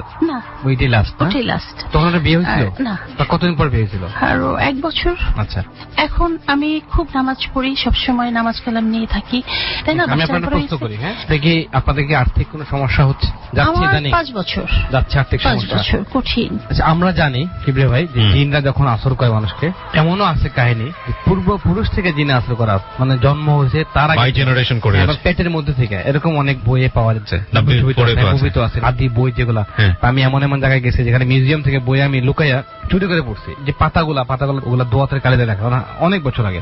তো এই বিষয়গুলো এরকম যে অনেক সময় মানে পূর্বপুরুষ থেকে ধরা শুরু করে এবং সারা জীবন সে আপনার নেক্সট জেনারেশনকে সে রাখবে, কিন্তু সে বুঝতে দেবে না যে সে আছে। তখন সবচেয়ে বড় যেটা সমস্যা হয় মানসিক এবং আর্থিক, শারীরিকটা হয় না। শারীরিকটা অন্য সমস্যা, আপনার যে ক্ষেত্রে বলতেছি আমি, সবার ক্ষেত্রে কিন্তু এক না বিষয়। যারা সলিউশন শুনতেছেন মিলা নিবেন একজনের সাথে আরেকজন, তাহলে কিন্তু প্রবলেম। তখন আপনি একটা লিমিটেড টাইমে গিয়ে আর্থিকভাবে ক্ষতিগ্রস্ত হতে পারবেন। সবকিছু ঠিক আছে, বিজনেস টিজনেস এভরিথিং ওকে, কিন্তু আর্থিকভাবে আস্তে আস্তে ডাউন হতে হতে এমন অবস্থা হবে, একসময় খুব ভালো ছিলেন, এসিতে থেকে অভ্যাস হয়ে গেছে, হঠাৎ করে এসি নাই, অবস্থা কিন্তু খারাপ। এই বিষয়গুলো হয় তখন ক্ষতি হতে হতে হতে এবং পুরো পরিবারটাই নষ্ট হয়ে যাচ্ছে, ধ্বংস হয়ে যাচ্ছে। আপনার কি এই সমস্যাই? হ্যাঁ, ঘুরে ফিরে কিন্তু পারিবারিক সমস্যায় সমাজ যাচ্ছে ভাই। প্যারানর্মাল থেকে বেড়ে আমার শারীরিক প্রবলেম হচ্ছে, আমার এই হাতটা অবশ হয়ে যায়। ডাক্তার দেখাচ্ছেন? অনেক ডাক্তার দেখিয়েছি, কোনো কিছু পায় না। বিষয়টা এরকম না যে আমি একটা ফু দিলাম ঠিক হয়ে গেল, এটা এরকম প্রবলেম যাদের, ওদেরকে সময় দিতে হয়, স্টাডি করতে হয়। হ্যাঁ, কারণ অনেকে আমাকে ফোন দিতেছেন, এটা আমি একটু বিরক্ত হই মাঝে মধ্যে। দেখা যায় যে কোনো কারণ নাই, ভাই আমার গার্লফ্রেন্ড নাই, ওকে এনে দেন, এগুলো আমি সমাধান কখনো করি না। তো আমি হয়তো বা আপনাকে রাস্তা দেখাতে পারি যে এইভাবে গেলে এটা হতে পারে, এভাবে গেলে ট্রিটমেন্ট হতে পারে। এই এবং যারা এখানে এই অনুষ্ঠানটা শুনছেন, আমরা বিশ্বাস করি এখানে অনেক ডাক্তার আছেন, অনেক ফিজিশিয়ান আছেন এবং অনেক সায়েন্টিফিক একেবারে আগাগোড়া যুক্তি বুদ্ধি সম্পন্ন মানুষ কিংবা সাইকিয়াট্রিস্ট যাই বলেন এখানে আছেন, তাদের সবার প্রতি রেসপেক্ট রেখে বলছি, with due respect, this is an entertaining show. Of course কিছু মানুষ এটাকে বিলিভ করতে পারেন তাদের জায়গা থেকে, সেটা তাদের ব্যক্তিগত ব্যাপার। আমরা এটাকে সুপার ইম্পোজও করি না কিংবা ইম্পোজও করি না কাউকে বিলিভ করার জন্য। তবে পৃথিবীতে সুপার ন্যাচারাল থিং আছে, এটা বিজ্ঞানেই যেমন স্বতঃসিদ্ধ, সেই জায়গাটিকে একেবারেই 100% সত্য বলে সবকিছু বাদ দিয়ে নিজের জীবন ওটাকে প্র্যাকটিস করে যাওয়া ফর দ্য বেটারমেন্ট, সেটা আমরা কখনোই বলি না। ওনাদের কাছেই যান, তারপরে যদি আপনার কাছে মনে হয় যে না আপনি কোনো সলিউশন পাচ্ছেন, এখানে আসলে যে আপনি সলিউশন পাবেন ব্যাপারটা এরকম না, এটাও একটা মাধ্যম হতে পারে। ওকে ওকে, প্রিয় শ্রোতা, আরো একবার স্বাগত জানাচ্ছি। আপনারা শুনছেন ডর ট্যারট স্পেশাল রাউন্ডে আমরা আছি এবং একজন আজকে গেস্ট আছেন, আরো 3 জন গেস্ট অপেক্ষা করছেন, ইনফ্যাক্ট 4 জন আমি বলবো, কিন্তু এই মুহূর্তে আরেকজনের সঙ্গে আমরা কথা বলবো। আপনার নামটা একটু বলেন। জি, আসসালামু আলাইকুম, আমি অর্ণিকা মেহরিন, আমি সাভার থেকে আসছি। অর্ণিকা মেহরিন সাভার থেকে আসছে এবং অর্ণিকা মেহরিনের আগে প্রবলেমটা শুনি, হ্যাঁ, তারপরে হচ্ছে হলো প্যারানর্মাল কি প্রবলেমের মধ্যে আছেন, যদি আমাদের প্রয়োজন হয় তারপরে আমরা স্টোরিটা রিভিল করব।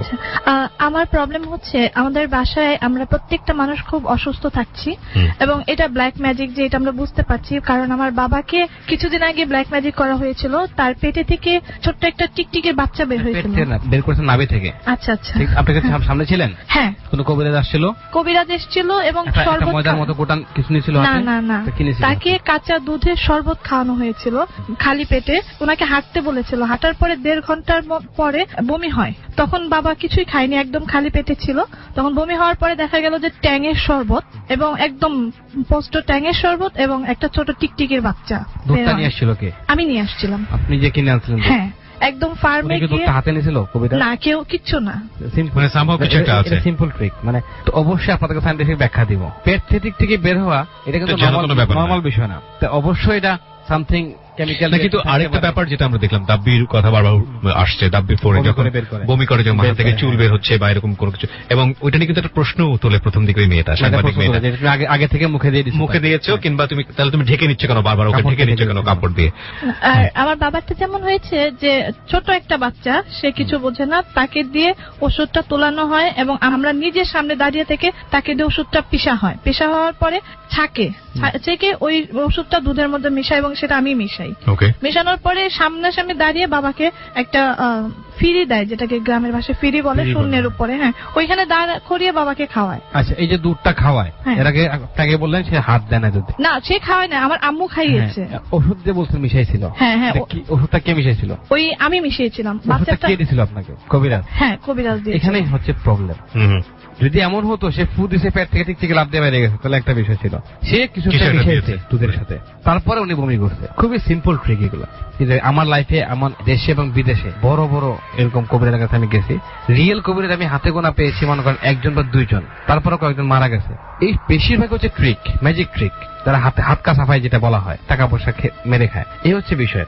তো টিকটিকির সাথে জিনের কোনো সম্পর্ক নাই, প্রথম কথা হচ্ছে এটা। যদি এমন হতো হুজুর কোন আপনাকে বলছে দোকান থেকে দুধ নিয়ে আসেন, বাবা ওটা দুধ খেয়ে ফেলেছে, তখন বমি করে টিকটিকি পেরেছে, তাহলে কথা উনি ওষুধ যে মিশালো এখানে তো সামথিং রং। কেন উনি মিশাবে? জিনকে ওষুধ খেলে জিন হয় সুস্থ হয়ে যায়, এটা বিষয়। আর ছোট একটা কথা বলতে চাই, যিনি খাইয়েছেন ওষুধটা, হ্যাঁ, উনি কিন্তু আমাদের রিলেটিভ, আমাদের একদম ওষুধটা কে নিয়ে রিলেটিভ। আসে? ওষুধটা বাচ্চাদেরকে দিয়ে ঘাসটা তুলেছে, ঘাস, এবং সেই বাচ্চা নিজে ধুইছে, ধোয়ার পরে পাতায় দিয়ে ওটাকে পিষার পরে যে রসটা সেটা আমার ওড়না দিয়ে ছেঁকে আমি নিজে দুধের মধ্যে মিলাইছি, এবং আমার আম্মু নিজে বাবাকে খাওয়াই। এখন আপনারা আবার একটা কাজ করবেন, একই ঘাস আবার পিষে আবার মরে আবার খাবেন দুধটা, তখন দেখবেন কি হয়, আপনি অবশ্যই আবার বমি করবেন। আর যখন এই সমস্যাটা হয়েছিল তখন আমার বাবা আমাকে, আমার মাকে, আমার ছোট ভাইকে কাউকে দেখতে পারতো না।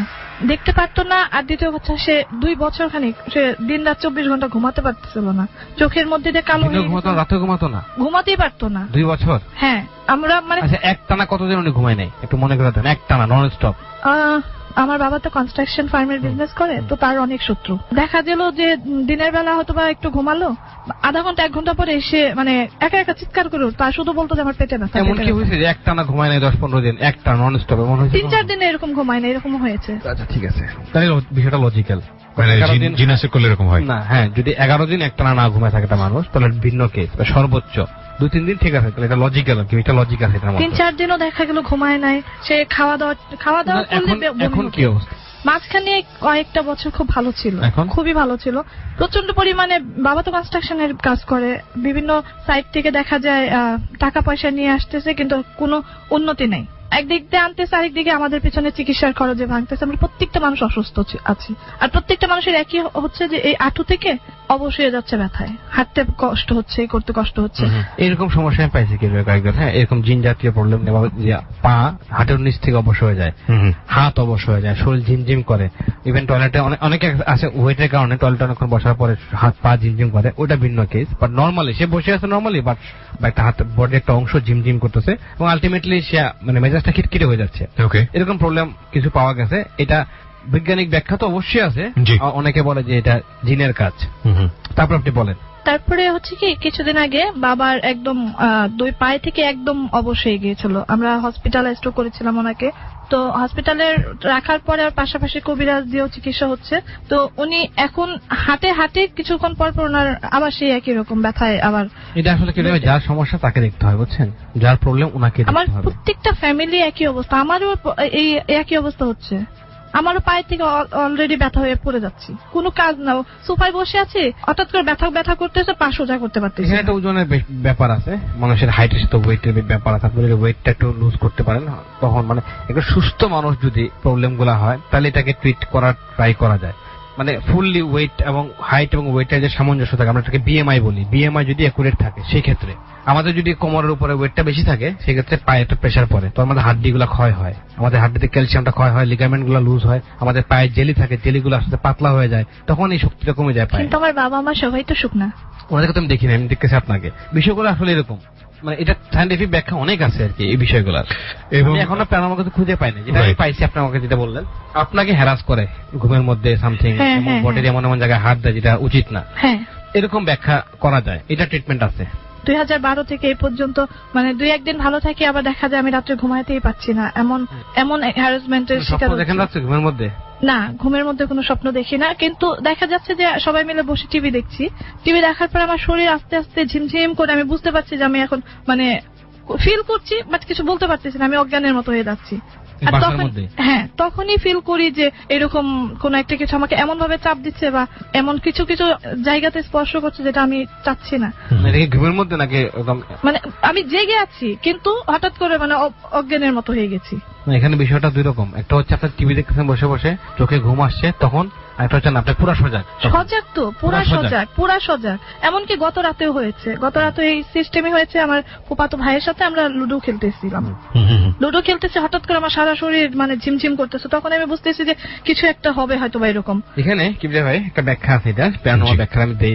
এটা হচ্ছে জিনরা 3 রকম ভাবে আসর করে মানুষকে, এটা আমি অলরেডি বলছি রেডিওতে। শোনা করে আমি জাস্ট যেটা ওনার যেটা হচ্ছে সেটা বলি। যদি জিন কাউকে পছন্দ করে, যদি জিন বা খারাপ আত্মা, ডাইনি বলেন, আপনারা তো অনেক কিছু ভূত অনেক কিছু বলেন, হ্যাঁ সব একই রূপ। জি, তো জিনরা যদি কাউকে পছন্দ করে তো সে পছন্দ করতে পারে মানুষ জাতিকে। জিনদের মানুষের সাথে বিয়েও হয়, এটা আমরা পাইছি, কিন্তু ওদের সন্তান হয় না। তো পছন্দ করার পরে যেটা হয়, তখন ও আপনার সঙ্গ কখনো ছাড়বে না। এবং পৃথিবীর বড় বড় কবিরাজ যারা অথবা জিন যারা ছাড়ায় বা যারা ঝাড়ফুঁক দিয়ে ছাড়ায়, এটা কি জানি বলে, ভুলে গেছি এই মুহূর্তে, আমি আজকে টায়ার্ড। আগে ওঝা না, একটা নাম আছে এটা না, যারা ছাড়ায় ওরাও বলে, প্রিস্ট বলে, যারা ছাড়ায় জিনকে, তারা বলে যে এটা তাদের পক্ষে অসম্ভব। কারণ হচ্ছে 3 প্রকারের জিন মানুষকে ধরে। একটা হচ্ছে তাবিজ কবজ করে আপনার পিছিয়ে লাগাই দিছে, একটা হচ্ছে কোনো জায়গায় হেঁটে যাচ্ছেন বা কোনো জায়গায় কোনো কিছু ফেলছেন, জিনদের ক্ষতি হয়েছে, আর থার্ড হচ্ছে ভালোবেসে ফেলেছে। ওইটাকে ছাড়ানো অনেকটা মানে অলমোস্ট ইম্পসিবল। কেন সমস্যা? কারণ এটা তো একটা ফিলিংস এর ব্যাপার। আমরা যেমন ফিলিংস আছে, জিনদের মধ্যে ফিলিংস আছে। যখন জিন কাউকে পছন্দ করে, ভালোবেসে ফেলে, তখন তারা এই ধরনের কাজগুলো করে। মানে মরে যাবো কিন্তু ছাড়বে, সে মরে যাবে কিন্তু সে আপনার বডি সে ছাড়বে না, বা এমন এমন জায়গায় হাত দিবে, এমন কথা বলবে, বা আপনাদের মিশার চেষ্টা করবে। কিন্তু যদি আপনি কখনো জিনের আসল চেহারা দেখেন, আপনি নিজে অজ্ঞান হয়ে যাবেন ভয়, মানে এত বিদঘুটে চেহারা। আমরা তো অনেক মেয়েরা আছে রেডিও শুনে আমাকে ইনবক্স করে, ভাই একটা জিন দেন না, আমি পালি। আরেকটা জিনিস বলি, এখানে অনেকেই বিষয়টাকে খুব ফান হিসেবে নেয়, মানে অনেকেই দেখি আজে বাজে মন্তব্য করেন এখানে, মানে কোন ব্যাপারই না, কিছুই হচ্ছে না। আবার দেখি এদের মধ্যে আবার কেউ আছেন, ভাই মন্তব্য করাটা ঠিক হয়নি, পরবার ভয় পায়। এবং অনেকের সাথে অনেক কিছু ঘটে গেছে, কিন্তু ইনবক্স আসে, আমি দেখি অনেক কিছু ঘটে গেছে। অনেকে এমনও আমার কাছে মেসেজ আসছে, রেডিও শুনে উল্টাপাল্টা কমেন্ট করছে, পরে তার বন্ধু আমাকে মেসেজ পাঠিয়েছে, তার ছবি সহকারে, তার একটা পা প্যারালাইসিস হয়ে গেছে, পা উল্টে গেছে অটোমেটিক ঘুমের মধ্যে। এরকম অসংখ্য ঘটনা ঘটে। কিন্তু যাই হোক, সুতরাং মন্তব্য করার আগে একটু চিন্তা ভাবনা করে নেবেন। এবং আমরা ছোট্ট একটা বিরতি নিব, এই পর্যায়ে 4 মিনিটের ব্রেক। 4 মিনিট পরে আমরা আবারও ফিরে আসছি, আশা করছি আমাদের সাথেই থাকবেন। ডর। আরো একবার আমন্ত্রণ প্রিয় শ্রোতা, আপনারা শুনছেন ডরের ট্যারট কার্ডের স্পেশাল সেগমেন্ট। প্রিয় শ্রোতা, এখানে একটা কথা আমরা বারবার বলছি, স্পেশালি ফোকাস করছি, সেটা হচ্ছে আমাদের ফেসবুক পেজ, যেটা আমরা খুব চ্যালেঞ্জ সহকারে বলছি যে আজ পর্যন্ত রেডিওতে এটা কেউ করেনি। এবং স্পেশালি থ্যাঙ্কস টু রেজা ভাই and specially thanks to ghost hunter team, ডরের যে ঘোস্ট হান্টার টিম আছে, আমরা প্রতি শুক্রবার রাত 11:50 আমাদের এই ফেসবুক পেজ থেকে লাইভে দেখাই যে কোনো একটি হন্টেড প্লেস থেকে। আমরা বেশ কয়েকটি প্লেস অলরেডি গিয়েছি, সেগুলো ভিডিও ওখানে আছে। এবং কালকেও অর্থাৎ আগামীকাল ঠিক রাত 11:50 আই রিপিট 11:50 আমরা আরো একটি বিশেষ হন্টেড প্লেস থেকে লাইভে আসব।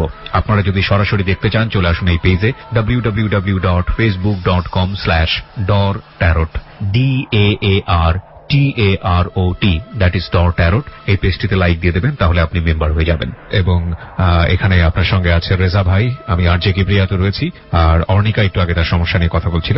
তো আপনার যদি আর কিছু বলার থাকে এই ব্যাপারে জিনের।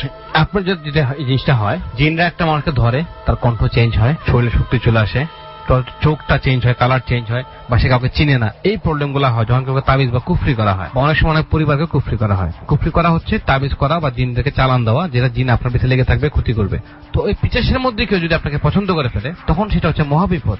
যেটা বলতেছিলাম আমি, অনেকে চায় বা একটা জিন দেন পালি। তো যদি কোনোদিন কেউ জিনকে দেখে সরাসরি, সে অজ্ঞান কি, সে মনে স্ট্রোক করে মারাই যাবে। আপনারা দেখবেন অনেক পুরাতন এশিয়ান ছবিগুলো দেখবেন, যারা জিন দেখছিল, যারা জিন দিয়ে উপাসনা করতো আগে অনেক বেশি তারা চিত্র অঙ্কন করছে। আপনি মিশরীয় সভ্যতা ঘাটেন, আপনি পিরামিড নিয়ে ঘাটেন, তখন বুঝতে পারবেন যে আসলে অশরীরী জিনিসগুলো কি, তারা কিভাবে আসলো পৃথিবীতে, বা তাদের আসর কিরকম, তখন জানবেন। ফেসবুক আর গুগল থেকে বেরোতে হবে অ্যাটলিস্ট। ওকে, আমরা পরের গেস্টের কাছে যেতে চাই, আর ওনার ব্যাপারে যদি আপনার কোনো সলিউশন দেওয়ার থাকে তাহলে সেটা আপনি ব্যক্তিগতভাবে দিয়ে দেবেন। ওকে, আমরা এরপর যে আরেকজনের কাছে যাচ্ছি। আপনার নামটা একটু বলেন। নাম প্রকাশে অনিচ্ছুক। ফাইন। বয়স কত? 20। ওকে, কোথায় থাকেন? মোহাম্মদপুর। ঠিক আছে, বলেন কিসের জন্য আজকে বলেন। ও বলার আগে কোনো কিছু বলতে চান ওর সম্পর্কে, সেটা আমি শুধু আজকে একজনটা দেখবো, বাকিটা শুনবো, বাকি জনটা শুনবো। হ্যাঁ বলেন, কি সমস্যা আপনার? আমি যখন 7 কিংবা 8-এ পড়ি, তখন আমি একটা স্বপ্ন দেখি যে আমি নিজেই মারা গেছি। আমি মানে একটা গ্রামের ভিতরে আমি একটা সাঁকোর উপরে বসে আছি, আর হচ্ছে আমার লাশটাকে কিছু লোক নিয়ে যাচ্ছে, তো একটা খালের মধ্যে, খালটা শুকায় গেছে, এরকম একটা খালের ভিতরে নিয়ে গেছে। নিয়ে যাওয়ার পরে ওখানে আমার জন্য কবর করতেছে। আমি সাঁকোর উপরে বসে বসে দেখতেছি। দেখার পরে এখন আমি খুব বলতে চাচ্ছি যে তোমরা আমাকে এখানে কেন কবর দিবা, একটা ভালো জায়গায় কবর দাও, এখানে কেন দিচ্ছ? খুব কান্না করতেছি, তো কেউই আমার কথা শুনতেছে না। তো এইভাবে দেখার পরেও তখন রাতে ঘুমের ভিতরে অনেক কান্না হয়। সকালে উঠি, 7-8 দিন আমার মন খুব খারাপ থাকে যে এমন একটা জিনিস দেখছি। তখন খুব নামাজ পড়া শুরু করছি, মানে 5 ওয়াক্ত 1 ওয়াক্ত ছাড়াছাড়ি নাই। বেশ কিছুদিন এভাবে চলে। আর তারপরে হচ্ছে এই ধরনের স্বপ্ন কি দেখি আর বলতে পারি না, কিন্তু স্বপ্নের ভিতরে ঘুম ভাঙে কাঁদতে কাঁদতে অনেক রাতে। মাঝে মাঝে আমি নিজে বুঝতে পারি যে আমার কান্না হচ্ছে, আবার মাঝে মাঝে বলতে পারি না। একই স্বপ্ন কি বারবার দেখেন? আমি জানি না রে ভাই, আজকে আমাদের গেস্ট যারা আসছে প্যারানর্মাল কিছুই পাচ্ছি না আমি। হ্যাঁ, এটাকে র্যাপিড আই মুভমেন্ট বলে, র্যাপিড আই মুভমেন্ট, REM। হ্যাঁ, আপনার যেটা হয়, আমরা স্বপ্ন দেখি 6 সেকেন্ড সর্বোচ্চ, আমরা মনে করি এটাকে সারা রাত দেখছি। REM বলে আমাদের যখন স্বপ্ন কেউ দেখবে, আপনার দেখবেন বাসায় যদি ছোট ছোট বাচ্চা ঘুমিয়ে থাকে বা আপনার পাশে যদি কেউ থাকে ঘুমিয়ে থাকে, তখন সে স্বপ্ন দেখবে কিন্তু চোখের পলকটা খুব নড়বে, ঘুমের মধ্যে খুব লাফাবে। এটাকে র্যাপিড আই মুভমেন্ট বলা হয়। ওই মুহূর্তে স্বপ্ন সে দেখতেছে। স্বপ্ন দেখে আমরা সাবকনসিয়াস মাইন্ড দিয়ে আপনি যা ভাববেন তাই কিন্তু দেখবেন না। আমরা অনেকে মনে করে সারাদিন তুমি চিন্তা করছো একটা জিনিস, ওটা স্বপ্ন দেখছো, এটা ভুল। স্বপ্ন পুরাপুরি অবচেতন মন দেখে, সে কি দেখে সে জানে না, মরা স্বপ্ন দেখছেন। এই স্বপ্নের লক্ষণ কিন্তু খুব ভালো। যখন কেউ দেখে নিজের মৃত লাশ, খুবই ভালো লক্ষণ। তখন আপনারা পরিবারের উন্নতি হবে। যখন স্বপ্ন দেখি বা এমন কিছু হয়, আমি নিজে নড়তে পারি না, বা মানে অনেকে বলে যে তোমার বোবা ভূতে ধরে, এরকম কিছু একটা বলে। তখন তো বডি আর সোল একসাথে নাই। আমরা জানি ঘুমের মধ্যে সোলটা বের হয়ে যায় শরীর থেকে, এটা অনেকে বলে। বোবায় ধরা যায়, স্বপ্ন দেখা যেটা বললেন, তখন পুরোপুরি বডি ঘুমায় যায়, ব্রেন তখন অ্যাক্টিভ। ব্রেন মৃত্যু এক পর্যন্ত অ্যাক্টিভ থাকে, কম এবং বেশি। অনেক সময় আমরা ঘুমের মধ্যে অনেককে ডাক দেই না, যে ঘুম থেকে ওঠো, ঝাঁকিয়ে দেই। কখনো ঝাঁকিয়ে দেওয়া যাবে না কাউকে, তখন তার মৃত্যু হতে পারে। কিন্তু এটা সাইন্টিফিক ব্যাখ্যা নাই, এটা প্যারানর্মাল ব্যাখ্যা। এটা যে বডি থেকে সোলটা বের হয়ে যায়, সোলটা তখন ঘুরতে থাকে, তখন সোল থেকে বডির সাথে আবার অ্যাটাচমেন্ট হইতে সময় লাগে। তখন দেখবেন যতই ঝাঁকি দেন, অনেক সময় অনেকে মারাও গেছেন, ঘটনা আছে। তখন সে উঠবে, তখন সে খুব চমকে উঠবে। কিন্তু আমরা এখানে প্যারানর্মাল কিছুই পাই না, কিছুই পাই। যদি প্যারানর্মাল প্রবলেম থাকে, সেটা আমার জন্য ইজি হয় সমাধান করতে। ওকে, প্রিয় শ্রোতা, আমরা আরো একজন বন্ধুকে পর্যায়ে আপনার সঙ্গে পরিচয় করিয়ে দেবো। কি নাম আপনার? জবা, নারায়ণগঞ্জ বন্দর থেকে। নারায়ণগঞ্জ বন্দর থেকে এসেছেন, কি সমস্যা জবা? আমার প্রবলেমটা হয়, মানে আমাদের ঘর থেকে স্টার্ট হয়। মানে আমি ঘরে শুয়ে আছি, বাট আমি ঘুমাইনি, বাট হাতের 5 আঙ্গুল দিয়ে আমার পা ধরছি। বাট আমি যখন সাথে সাথে ওঠার পর দেখি কেউ নাই, তো আমি ফার্স্ট মনে করি যে কোনো বিলাই হবে। ওই মুহূর্তে এতটুকু থিঙ্ক আসে না যে বিলাই তো এত বড় হাত হয় না। তা আমি যখন উঠি, ওঠার পর দেখি যে না, কিছু নাই ঘরে, তখন আমার কিছুটা ভয় ঢুকে ভিতরে। আর আমাদের ঘরের পিছনে নুপুরে সাউন্ড শোনা, বা আমাদের ঘরের সিঁড়িতে কেউ ওঠা, বা কাউকে পাওয়া নাই। এগুলো আপনার হয় কি, মানে আপনি নুপুরে সাউন্ড শোনেন, সিঁড়িতে উঠতেছে, কিন্তু আপনি গিয়ে দেখলেন কেউ নাই? কেউ নাই, দরজা টোকা দিতেছে, বাট কেউ নাই। সবাই এটা রিয়েলাইজ করতে পারে। বাড়িটা কি আপনারাই বানিয়েছিলেন নাকি কারোর কাছ থেকে কিনেছেন? আমার দাদার বাড়ি। আপনার দেশের বাড়ি কোথায়? নারায়ণগঞ্জ। বলেন, কি বলবেন? একটা প্রশ্ন করি আপনাকে, আপনার বাসায় আপনার কোনো ভাই আছে, ছোট ভাই?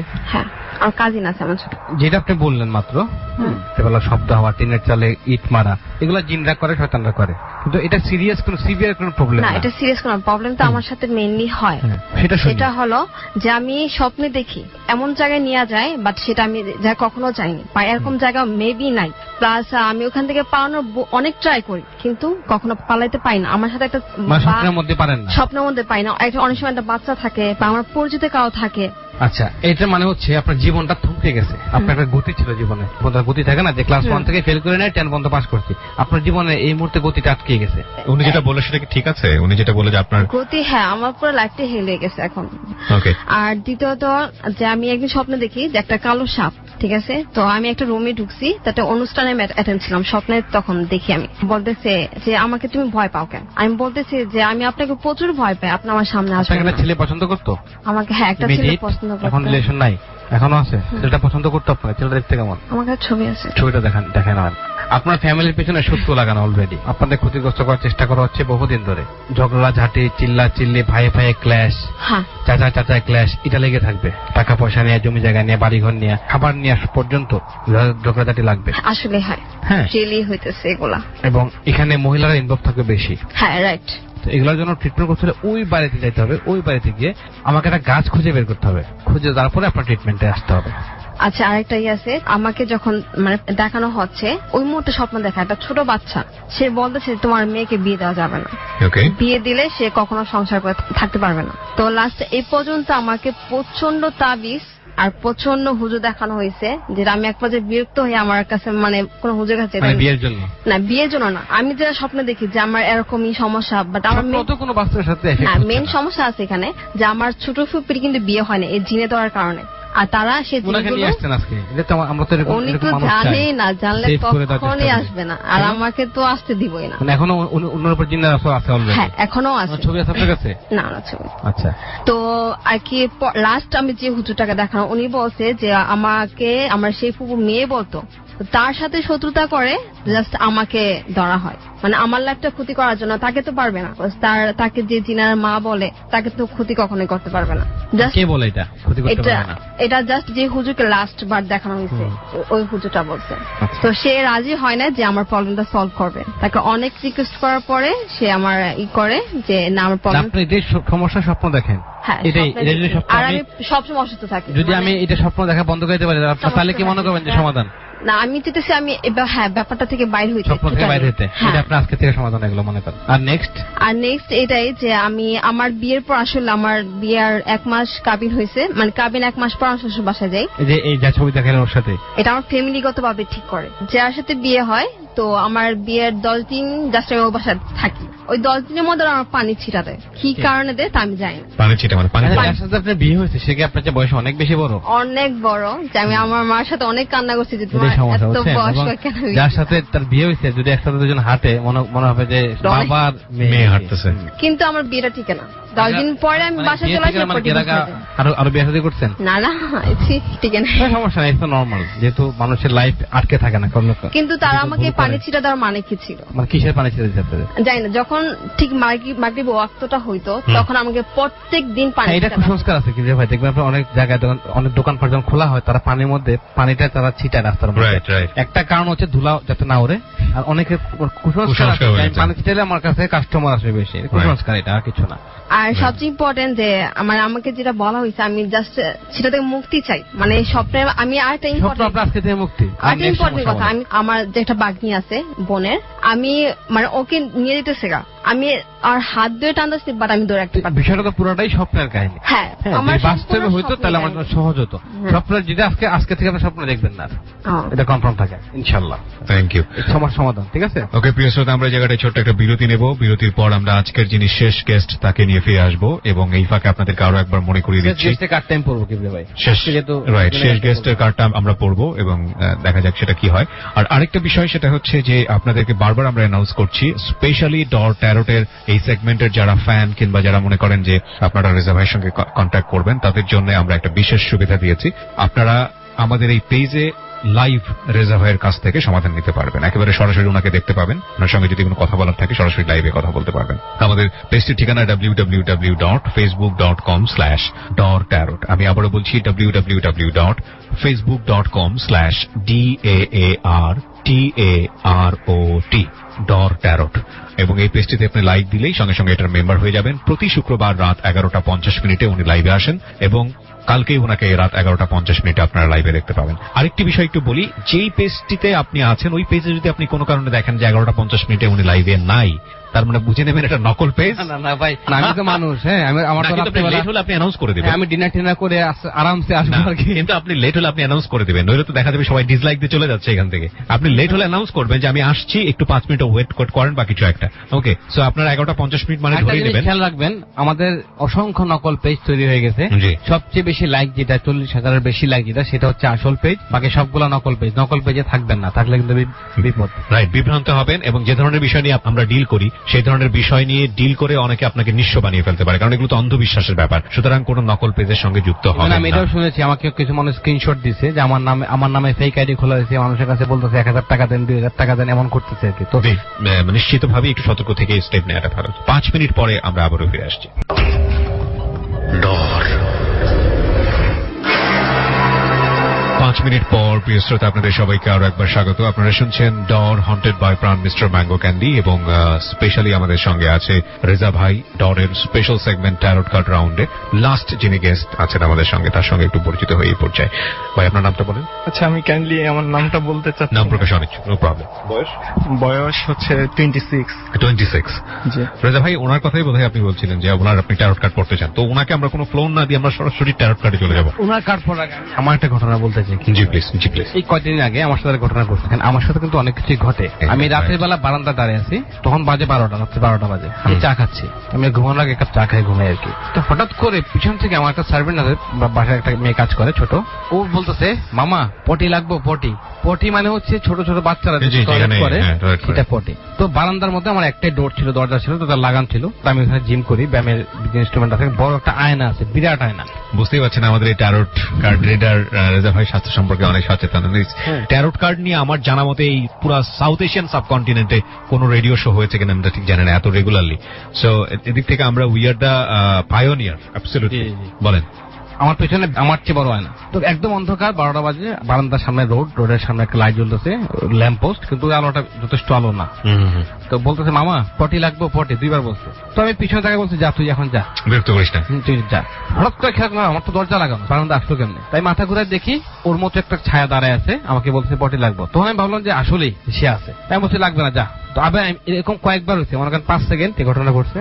তখন আমি পিছনে তাকালাম যে শ্যারোটা ছিল, শ্যারোটা নাই। তো ছায়া মানে ছায়া না, ওর মতো অবয়ব দাঁড়ায় ছিল। তো সাথে সাথে আমি গেলাম, দরজা খুললাম, খুলে আমি আমার ওয়াইফকে জিজ্ঞেস করলাম যে ওর মেয়েটার নাম হচ্ছে চন্দনা, ও কোথায়, চন্দনা কোথায়? তো তিথি বলতেছে চন্দনা তো নিচে, মানে নিচে হচ্ছে একতলায় সে গেছে। তখন আমি একটু অবাক হয়েছি যে আসলে আমার মধ্যে ভয় কাজ করে না, কারণ আমি এগুলো নিয়ে থাকি। তো আমার কাছে মনে হলো যে না, বারান্দায় সামথিং কিছু একটা আসছিল আমার সাথে কমিউনিকেট করার জন্য, আমি কমিউনিকেট মিস করে ফেলছি। এটা আমার জন্য একটা বিরাট বড় ভুল হয়েছে।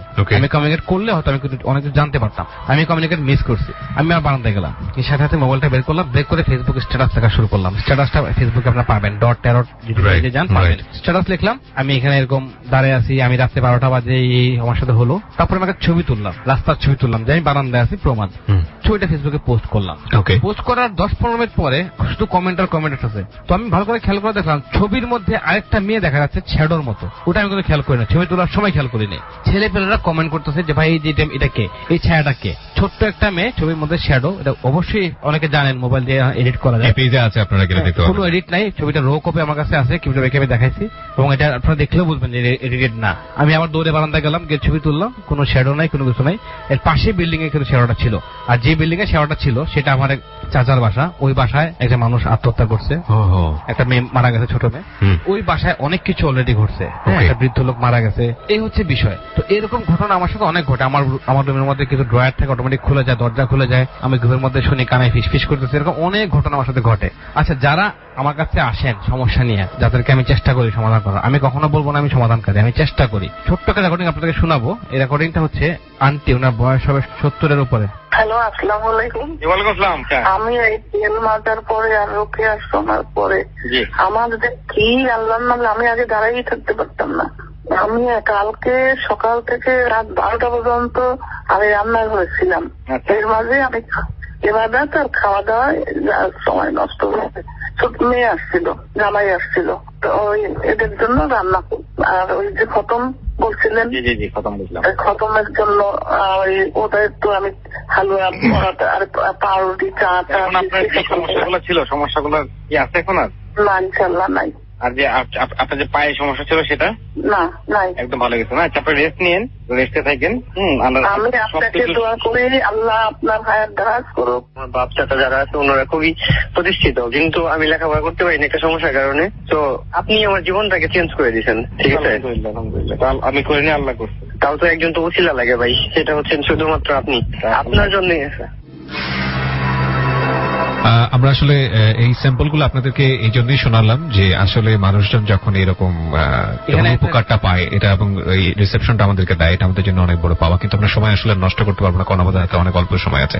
হ্যাঁ, আপনি ওর ট্যারট কার্ডটা রিড করে ফেলেন, cause we don't have much more time for that. তুমি কি কখনো ঢাকা ভার্সিটিতে ভর্তি হওয়ার সুযোগ পেয়েছিলা? জি। ওখানে চান্স হয় নাই? ফার্স্ট টাইম হয়নি। পরীক্ষা মোটামুটি খারাপ হয়নি, ভালো হয়েছিল? অল্পের জন্য কোনো একটা ঝামেলা হয়েছিল, ওই জন্য পাইনি, ফার্স্ট টাইম পাইনি। বাট এখানে কার্ডে আসছে মনির। কার নাম? মনির আমার বাবার নাম। বাবার নাম? জি। ওনার কি অবস্থা? ওনার অবস্থা তো ভালো না। আমার কাছে আসছে মনির নামটা, মনির হোসেন টাইপের সামথিং। মনির হোক, ইসলাম, মনির আহমেদ হচ্ছে আমার বাবা। মনির নাম আসছে আমার কাছে। জি। এই কার্ডে যেটা আসছে ডাবল ছাপ, ছাপের দুইটা মুখ। জি। এর মানে হচ্ছে এম দিয়া লাস্টে আর, তো বাঙালি নাম মনির হয়। জি। তুমি চোখ বন্ধ করো, আমি কি বলি শুধু সেটা শোনো। তোমার সাথে আমার আগে কোনো পরিচয় ছিল? জি না। কোনদিন জীবনে প্রথম দেখায় দেয়। তুমি একটা প্লেয়ারের কথা চিন্তা করো, জাস্ট চিন্তা করো। মনে করো ক্রিকেট, ফুটবল প্লেয়ার চিন্তা করো, জাস্ট মনে মনে ফেস, চেহারা চিন্তা করো, মনে মনে চিন্তা করছো? জি। আচ্ছা, এখন চোখ খুলে ফেলো। সে কি, তুমি ফুটবলের কোন প্লেয়ার চিন্তা করছো? জি, ফুটবলার কোন চিন্তা করছি। সে কি লিগে খেলে? লিগে খেলে। আর্জেন্টিনায় খেলে? আচ্ছা, ওর প্রথম নামের অক্ষর কি এম দিয়ে শুরু হয়? এম না, ওর নামের মাঝে একটা এম আছে। এম আছে, প্রথম অক্ষর এম না। তুমি আরেকটা প্লেয়ার চিন্তা করো, তোমার পছন্দের একটা প্লেয়ার চিন্তা করো। পছন্দের না, করবো না, আমি অন্যটা করবো। অন্যটা করো। আমি যেটা করতে পারি, মানুষের লাইকিং আনলাইকিং সেগুলা বের করতে পারি খুঁজে। একটা হচ্ছে তুমি কোনো প্লেয়ারে হেট করো না, কোনো প্লেয়ার তুমি ঘৃণা করো না। আমার কাছে যেটা আসছে, তুমি যাকে পছন্দ করো সে বার্সেলোনায় খেলে, তার নাম এম দিয়ে শুরু হয়, এর বাইরে আমি কিছু জানি না। এম দিয়ে ম্যারাডোনা হইতে পারে, তার নাম এম দিয়ে শুরু হয়, সে বার্সেলোনায় খেলে এবং সে আর্জেন্টিনা প্লেয়ার। এতটুকু আসছে আমার, এর বাইরে কিচ্ছু আসে না, তার নাম আমি জানি না। জি। ট্যারট কার্ড বেশিরভাগ সময় বিপদের সংকেত দেয়। জি। এই কার্ডটা বিপদের card, 2 of pentacle, reserve meaning, মানে বিপদের কার্ড। হার্ড টাইম যাচ্ছে, ভয়াবহ, ইনকাম কোনোভাবে হচ্ছে না, ইনকাম থেকে খরচ বেশি হচ্ছে। তুমি দেশের জন্য কিছু করতে যাচ্ছ বহুদিন ধরে, দেশের জন্য, নট ফর ইউ। তোমাকে যদি সুযোগ দেওয়া হয় তুমি দেশের জন্য অনেক কিছু করতে পারবা, কিন্তু আমি নিজেই তো নিজের বেড়াজালের ভিতরে বেরোতে পারতেছি না নিজে। তোমার সাথে কি নাহিদ নামে কোনো সম্পর্ক ছিল? নাহিদ নামে কোনো, মনে করে দেখো, হ্যাঁ, তোমার অনেক কিছু ভুলে যাবে যে নাহিদ তোমার সাথেই থাকতো সে। গতবার আমরা যখন নারায়ণগঞ্জ গেলাম ফিরে ভাই, একটা ছেলেকে বলছিলাম তুমি কি চাঁদনিরে খুঁজতেছো? চাঁদনিকে? পরে হ্যাঁ ভাই, হ্যাঁ হ্যাঁ, আমার ছোটবেলার বান্ধবী, আমি তারা খুঁজতেছি। এখনো তো মনে পড়ছে না। পরে না, নাহিদ নামে কেউ তো মনে করে দেখো। ফাইন্যান্স খুবই খারাপ যাচ্ছে এবং এখানে আসছে একটা সাইজ। তুমি আগে ব্যায়াম করতা? হ্যাঁ, আমি জিম করতাম। হ্যাঁ, জিমটা এখন বন্ধ? জি, আপাতত বন্ধ। তোমার ব্রেন খুবই ভালো, ইমপ্রুভিং এর অনেক সুযোগ আছে, বাট কোনোভাবেই তুমি ইমপ্রুভ করতে পারছো না। এবং তুমি তোমার বাসায় থাকো না, তুমি থাকো বন্ধুদের সাথে, তোমার আপাতত বাড়ি ঘর নাই, এমন একটা কন্ডিশন। যদি এটা বিষয় অন্যরকম, জি, তুমি থাকো বন্ধুদের সাথে। জি। এর কারণ কি? আমার পড়ালেখার পারপাসে অথবা আমার ক্যারিয়ার পারপাসে আমি থাকতেছি। আচ্ছা, ক্ল্যাশ অফ ক্রাইসিস, হ্যাঁ, মানে অ্যাকচুয়ালি খুব আলটিমেটলি এখানে নেগেটিভ কার্ডগুলো আসছে বেশিরভাগ, মানে খুবই ক্রাইসিস যাচ্ছে, পারিবারিক, সামাজিক, মানসিক সব দিক দিয়ে ক্রাইসিস। তুমি যাই যেটাকে হাত দিয়ে ছোটা নষ্ট হয়ে যাচ্ছে, তুমি যেটাই করতে যাচ্ছ সেটা নষ্ট হয়ে যাচ্ছে, এবং যেটা ছেড়ে দিচ্ছি সেটা স্বর্ণ হয়ে যাচ্ছে। এমন তোমার হাতে যে হয় আসে এটা ধ্বংস হয়ে যায়। জি। তোমার কাজটা অন্য কেউ করুক, সেটা খুব উন্নতি করতেছে। জি জি। এটা কি সমস্যা? জি। আরো প্যারানর্মাল। হ্যাঁ, তাহলে আমরা প্যারানর্মালটা শুনি। আমি তোমার সঙ্গে বললাম যা যা বলার, আমি যেগুলো বলি আমি চ্যালেঞ্জ করবো, যদি সেটাও আমি প্রচন্ড চেষ্টা করি আমার লাকটাকে চেঞ্জ করার, কিন্তু আমি কোনোভাবে পারি না। আমি শেষ মুহূর্তে দেখা যায়, আমি যখনই ওইটা ছেড়ে দিই দেখা যায় ওইটাই তখন স্বর্ণ হয়ে গেছে। এতদিন এটা অন্যের কাছে গিয়ে স্বর্ণ হয়ে যায়, স্বর্ণ হাতে থাকে না। হ্যাঁ হ্যাঁ। আচ্ছা, ওটা আমরা পরে আসবো, আমরা প্যারানর্মালটা শুনে নিই। প্যারানর্মাল হচ্ছে আমি যখন ঢাকায় মিরপুরে একটা স্কুলে পড়তাম, তো ওখান থেকে আমরা দেশের বাড়িতে চলে গেছিলাম। তো ছোটবেলা আমার কেন যেন মাঝে মাঝে ভয় লাগতো, এটা রেগুলার পার্ট ছিল না। কিন্তু আমি যখন ক্লাস 6-এ উঠলাম দেখলাম যে কি যেন বোবায় ধরা। আমি ভাবলাম যে হ্যাঁ, বোবা ধরেছে আমাকে, এটা নর্মাল জিনিস। এবং মাঝে মাঝে সুরা টুরা পড়ে ওগুলো আমি দেখলাম যে খুব একটা ওটাকে আমি কন্ট্রোল করতে পারতেছি না। এই আমি রাতের বেলায় বিভিন্ন নিয়ে ঘুমাতাম, ম্যাচ, তারপর গ্যাস লাইট, ওই যে লোহার জিনিস যেগুলো আর কি, জাতা টাতা, এগুলো নিয়ে ঘুমাতাম। তো আমি প্রতিদিন বলতো, এই তুই এগুলো নিয়ে কি কারণে ঘুমাতো, সমস্যাটা কি? কিন্তু আমি একটু ইন্ট্রোভার্ট থাকার কারণে কখনোই বলতাম না। আমার সমস্যাটা এরপর থেকে মানে তীব্র হওয়া শুরু করলো, যে মনে হচ্ছে আমরা আমি শোয়া, যখনই বিছানায় যাই, শোয়ার সাথে সাথে পা জিম জিম করে কিছু একটা আমার শরীরের উপর ভর করতেছে, কিন্তু আমি কোনোভাবে সেটাকে মানে যে ছাড়াবো সেটা পারি না। কিন্তু কোনো সময় দেখা যায় আমি কোনো মতে যদি বাম হাতটা উঠাতে পারতাম, করতাম, সেটা চলে যেত। তো এটা আমার কমন ফেনোমেনন হতো এবং প্রতিদিন একই সমস্যা। আমি দেখতাম, আমি কিন্তু সচেতন যে আমার পা ঝিমঝিম করে কেউ একজন আসতেছে, আমি জানি না, মানে হাফ স্লিপে আছেন, মানে হাফ স্লিপে, চোখটা বন্ধ, কিন্তু আমি সবার কথা শুনতে, ব্রেইন অ্যাক্টিভ, সেটা আমার পুরো শরীরের উপরে ভর করেছে। এমন আমি মাঝে মাঝে যদি চিত হয়ে শুতাম, মানে উঠ হয়ে শুতাম, আমাকে অটো চিত করে ফেলতো। মানে আমি দেখতেছি আমি অটো চিত হয়ে যাচ্ছি, বডিতে হাত দিত। হ্যাঁ, পুরো বডিতে হাত দিত। ঠোঁটগুলো কাঁপতো, আমি দেখতাম, আমি বুঝতে পারতাম। তো প্রথমে ভয় পেতাম আমি, কিন্তু যখন দেখলাম যে না এটা একটা কমন ইয়ে হয়ে গেছে, আমি এটাকে ছেড়েই দিছি যে না আমি এটা যেভাবে চলতেছে চলো। তো মাঝখান দিয়ে আমি যখন ক্লাস 8 এর স্কলারশিপ পরীক্ষা আসতো, আমি চিন্তা করলাম আমার যেহেতু এই সমস্যা, আমি দেখি প্রতিদিন ফজর নামাজ পড়ে ঘুমাতাম রাতের বেলা, এই সমস্যা আমি কখনোই পড়তাম না। কিন্তু যেদিন আমি রাতে 12টা 1টার সময় ঘুমাতাম, সময়টা ঘুমালেই দেখা গেছে যে আমার এটা ভর করে এবং আমাকে উল্টায় চিট করে ফেলে। এবং তার সাথে এমন হতো যে মাঝে মাঝে আমার লুঙ্গি টুঙ্গি মানে এগুলো জানি না এটা মিট করবে কিনা, ওইগুলো বাইরে পাওয়া যেত, আমি মশারি ঢুকিয়ে ঘুমাতাম, কিন্তু এটা বাইরে। এটা আমি যা বলতেছি জাস্ট 3-4 মানে এভাবে চলতে থাকলো। তখন আমি ভাবলাম যে না এটা হয়তো আমার সাথে কিছু আছে, আমি ফ্যামিলিকে, এটা লজ্জার জিনিস যে কিভাবে বলি যে। এবং একদিন সে আমাকে দেখা দিছে, বলতে আমাকে বলছে সে একজন মহিলা, তার 2টা মেয়ে আছে, তার হাজবেন্ড ছিল না। এই ধরনের ঘটনাটা কত বছর? এটা আমার ক্লাস 9-এ থাকাকালীন, প্রায় এখন থেকে প্রায় 8-10 বছর আগে। তো সেটা ওখানেই পাঠ শেষ হয়ে গেছে। এক হুজুরের কাছে গেছিলাম, আমার গ্রামেরই অনেক আলেম। রাসেলকে চিনেন? রাসেল আপনার বন্ধু? হ্যাঁ হ্যাঁ চিনি। ইয়েস। ওর কি অবস্থা? ওর অবস্থা এখন ভালো না, ও দৌড়ের উপরে আছে অলরেডি। আপনাকে হেল্প করতে হবে, রাসেল হেল্প করতে পারবে। সে এখন সরতে আছে, লস অফ রিলেশনশিপে আছে, ইমোশনাল হার্টে আছে। হ্যাঁ জি। ওর কিসেন্ট একটা মেয়ের সাথে ব্রেকআপ হয়েছে, জানেন এটা? না সেটা অনেকদিন ওর সাথে যোগাযোগ নেই আমার। ওর সাথে আপনার যোগাযোগ না 1.5 বছরের উপরে? হ্যাঁ অনেক, হ্যাঁ 1.5 বছরের উপরে। তখন থেকে ভ্যানিশ। হ্যাঁ। ওকে যদি খুঁজে বের করতে পারেন, ও আপনাকে বিরাট হেল্প করতে পারবে। কিভাবে? এটা আপনি অটোমেটিক জানবেন, তার সাথে দেখা হলে বুঝবেন। একটা বিপদগ্রস্ত মানুষও কিন্তু অনেক সময় মানুষকে হেল্প করে। পানিতে ডুবে যা মানুষ মারা যায়, তখন সে ভেসে ওঠে, ওই মরা লাশ দিয়ে আরেক লাশে ভর করে সে বেঁচে থাকতে পারে। জি। বিষয়টা কিন্তু এরকম আর কি। ওরে খুঁজে বের করা পসিবল না? না পসিবল। তাহলে বের করা খুঁজে ও আপনাকে অনেক ধরনের হেল্প করতে পারবে। প্যারানর্মাল দিয়ে হেল্প করতে পারবে, মানসিক হেল্প করতে পারবে, আর্থিক হেল্প করতে পারবে। ওই কিন্তু তো আর্থিক অবস্থা জানা মতে হ্যাঁ বিকারী হতো, বুঝলেন না বিষয়টা? একবার এরকম হয়েছে কিবরিয়া ভাই, একটা বিজনেস স্টার্ট করি আমি অনেক আগে। একজন মানুষ, তার আর্থিক অবস্থা খুবই খারাপ, খুবই খারাপ, দিন আনে দিন চলে। সে আমারে বলতেছে ভাই এটা করেন, বললে কেমন হয়? তো তার চোখের থেকে আমি তাকালাম, তো দেখলাম সে যে আইডিয়াটা আমাকে দিল, এই আইডিয়াটা আমার দিতে আমার 7 বার জন্ম নিতে হবে। বুঝছেন বিষয়টা এরকম। আমি ইনস্ট্যান্ট তার আইডিয়াটা নিয়ে বিজনেস শুরু করলাম। আল্লাহর রহমতে আমার বিজনেস আর খুবই ভালো। বিষয়টা কিন্তু এরকম না, তার অবস্থা কেমন, তার ব্রেন কেমন, এটা চিন্তা করেন। তারপর আপনি বলেন যেটা রাত্রেবেলা ধরে। তো ওখানে হুজুর আমাকে একটা তাবিজ দিয়েছিল, তো আমি ইনশাল্লাহ সেখান থেকে কিউর হই। কিন্তু এর পরবর্তীতে দেখা গেল সমস্যাগুলো আমার ট্রান্সফার হয়ে গেছে আমার ছোট ভাইয়ের সাথে। সে রাত বিরাতে খালি ঘোরাদৌড়ি করে, বিভিন্ন দিকে চলে যায় রাতের বেলায়, অন্ধকার রাতে সে হেঁটে বেড়ায়। তো আমি এটার জন্য আমি আম্মুকে একদিন বললাম, ঢাকায় এসে কলেজে ভর্তি হলো, দেখা যায় পড়াশোনাই করবে না, বলতেছে না আমি পড়াশোনাই করবো না, আমি বিদেশে চলে যাবো, আমি কামলা খাটবো, এই ধরনের কথাবার্তা। তো আমি বললাম আম্মু ওর তো এগুলা আমার কাছে কোনো প্যারানর্মাল মনে হচ্ছে। কয়েকজন হুজুর কাছে গেলো, সবাই সেম কথা বললো, ওর সাথে কিছু একটা আছে যেটা কিনা ওকে সবসময় ডাইভার্ট করে, ও নিজেই নিজেকে মেরে ফেলবে বা সুইসাইড করবে, এরকম একটা কথা বললো। তো আমি বললাম টাকা পয়সা গেল, আম্মু এর কাছে যাও, যদি আমি নিজে অনেক কষ্ট করে টাকা দিয়ে এটা করালাম, ইনশাল্লাহ দেখা গেল যে সেই প্রবলেম থেকে ও বের হয়ে আসছে। অল্প কয়েকদিনের ব্যবধানে সে মোটামুটি ভালো রেজাল্ট করেছে। সে ভালো একটা ইউনিভার্সিটিতে মোটামুটি ভালো সাবজেক্টে সে পড়তেছে। কিন্তু তারপরেও দেখা গেছে যে আমার সাথে বিভিন্ন ঝামেলা করতেছে। আমি একটা অ্যাজাম্পশন করতে পারি ছোটবেলায় কার সাথে যদি কিছু হয়, আমি বুঝতেছি আমার সাথে কোনো কিছু প্যারানর্মাল ঘটতেছে। তো লাস্ট কিছুদিন আগে আমি চিটং এ একটা অনেক রিনাউন্ড তান্ত্রিকের কাছে গিয়েছিলাম। উনি আমাকে বললো যে তুমি না, শুধু তোমার পুরো ফ্যামিলিকে করা হয়েছে ব্ল্যাক ম্যাজিক, এবং তোমাকে এমন ভাবে করা হয়েছে, উনি জাস্ট বেশি ভয় দেখে না, বলতেছে যে হায়াত মউত আল্লাহর হাতে, তবে এই ধরনের খুবই ভয়াবহ। হাতটা দেখি আমি, এই আমার কাছে আসেন।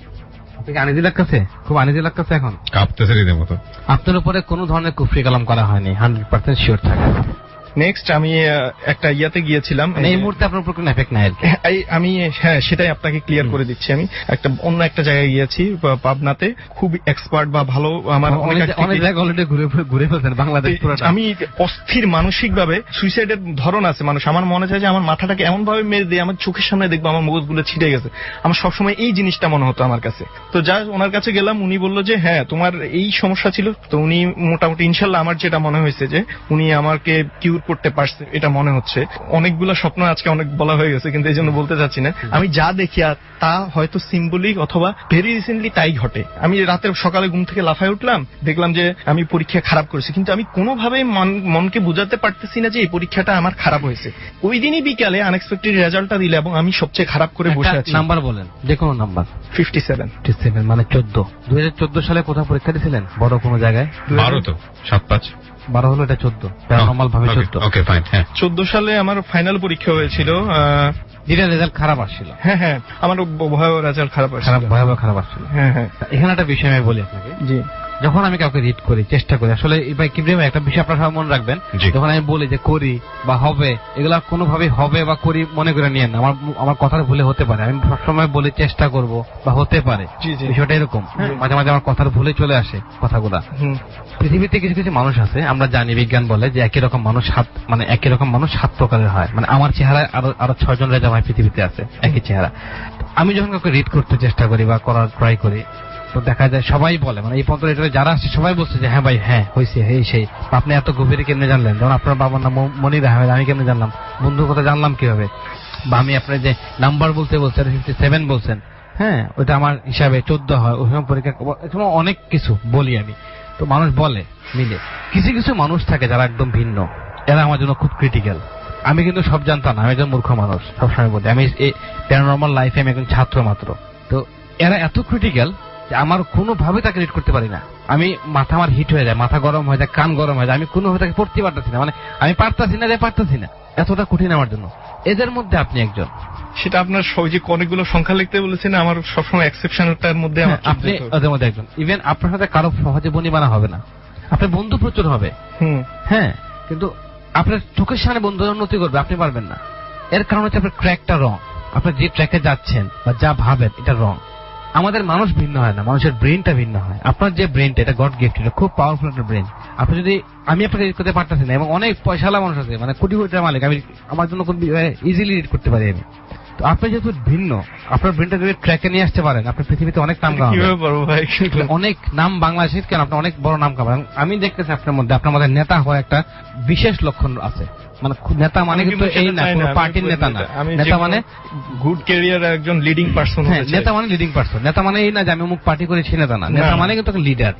আপনার মধ্যে লিডারের একটা সম্ভাবনা আমি দেখতে পাচ্ছি। তো আপনার ট্র্যাকটা যাতে রাইট ট্র্যাকে আসে, সেই জন্য আমি একটা আপনাকে জিনিস দিব, চেষ্টা করব যাতে সবকিছু হচ্ছে দোয়া করা, আল্লাহর কাছে দোয়া করব। প্রিয় শ্রোতা, রাত অনেক গভীর হয়েছে। আজকে ডরের ট্যারট কার্ডে আমরা বেসিক্যালি যারা লিসনার ছিলেন এখানে এসে অনেকেই এখনো পর্যন্ত অপেক্ষা করছেন, আমরা সবারটা নিতে পারলাম না। So we are ending, and of course আপনাদেরকে ইনভাইট করবো আগামীকাল রাতের বেলা ফেসবুকে চলে আসার জন্য। রেজা ভাইকে আপনারা সরাসরি পাবেন ফেসবুক লাইভে 11:50 ডট ট্যারট পেজে। আমি আরো একবার মেনশন করছি www.facebook.com/DAARTAROT। স্পেলিংটা আরেকবার বলছি, DAARTAROT, that is dot tarot. Special সেগমেন্টে আপনারা পাবেন 11:50 থেকে প্রতি শুক্রবার। আমি একটা ছোট্ট কথা বলি, অলওয়েজ বলেন, আপনি বলেন। মাঝে মাঝে আটকে দিই, হ্যাঁ, আপনার কমেন্ট দেন তো কিবরিয়ার বিরুদ্ধে, আমি দেখি তো, দেখে হাসি আর কি। আমি আপনাদেরকে একটা রিকোয়েস্ট করব, আপনারা আমাকে ইনবক্স করবেন তারাই বা কমেন্ট করবেন তারাই যাদের আসলে প্যারানরমাল প্রবলেম আছে, যেগুলো আসলে আদৌ ভৌতিক বা ভৌতিক অথবা অশরীরী। আপনারা ভাবতেছেন যে আপনার উপরে কোনো ব্ল্যাক ম্যাজিক আছে অথবা কোনো জিনের আসর আছে, এই ধরনের প্রবলেমগুলো আমি আপনাদেরকে ইনভাইট করব, রেডিওতে আসেন, আমি নিজে নিয়ে আসবো আপনাদেরকে রেডিওতে, আমি নিজে ইনভাইট করবো ইনবক্সের মাধ্যমে। তো তাদেরকে আমরা অগ্রাধিকার দিই, বুঝলে ভাই, কি বলেন? জি শিওর। তো শেষ করে আজকে প্রিয় শ্রোতা, এই পেজটিতে আপনারা চলে এসে আসবেন, লাইক দিয়ে দেবেন, এবং লাইক দেওয়ার সঙ্গে সঙ্গে আপনারা এই পেজটির মেম্বার হয়ে যাবেন। আপনারা কালকে 11:50 রেজা ভাইকে পাবেন এবং প্রতি শুক্রবারই পাচ্ছেন। আজকের মতো শুভরাত্রি, সবাই অনেক ভালো থাকুন, সবার সব সমস্যার সমাধান হোক, সবাই আমাদের জন্য দোয়া করবেন। আজকের মতো শুভরাত্রি। ডর মানে ভয়।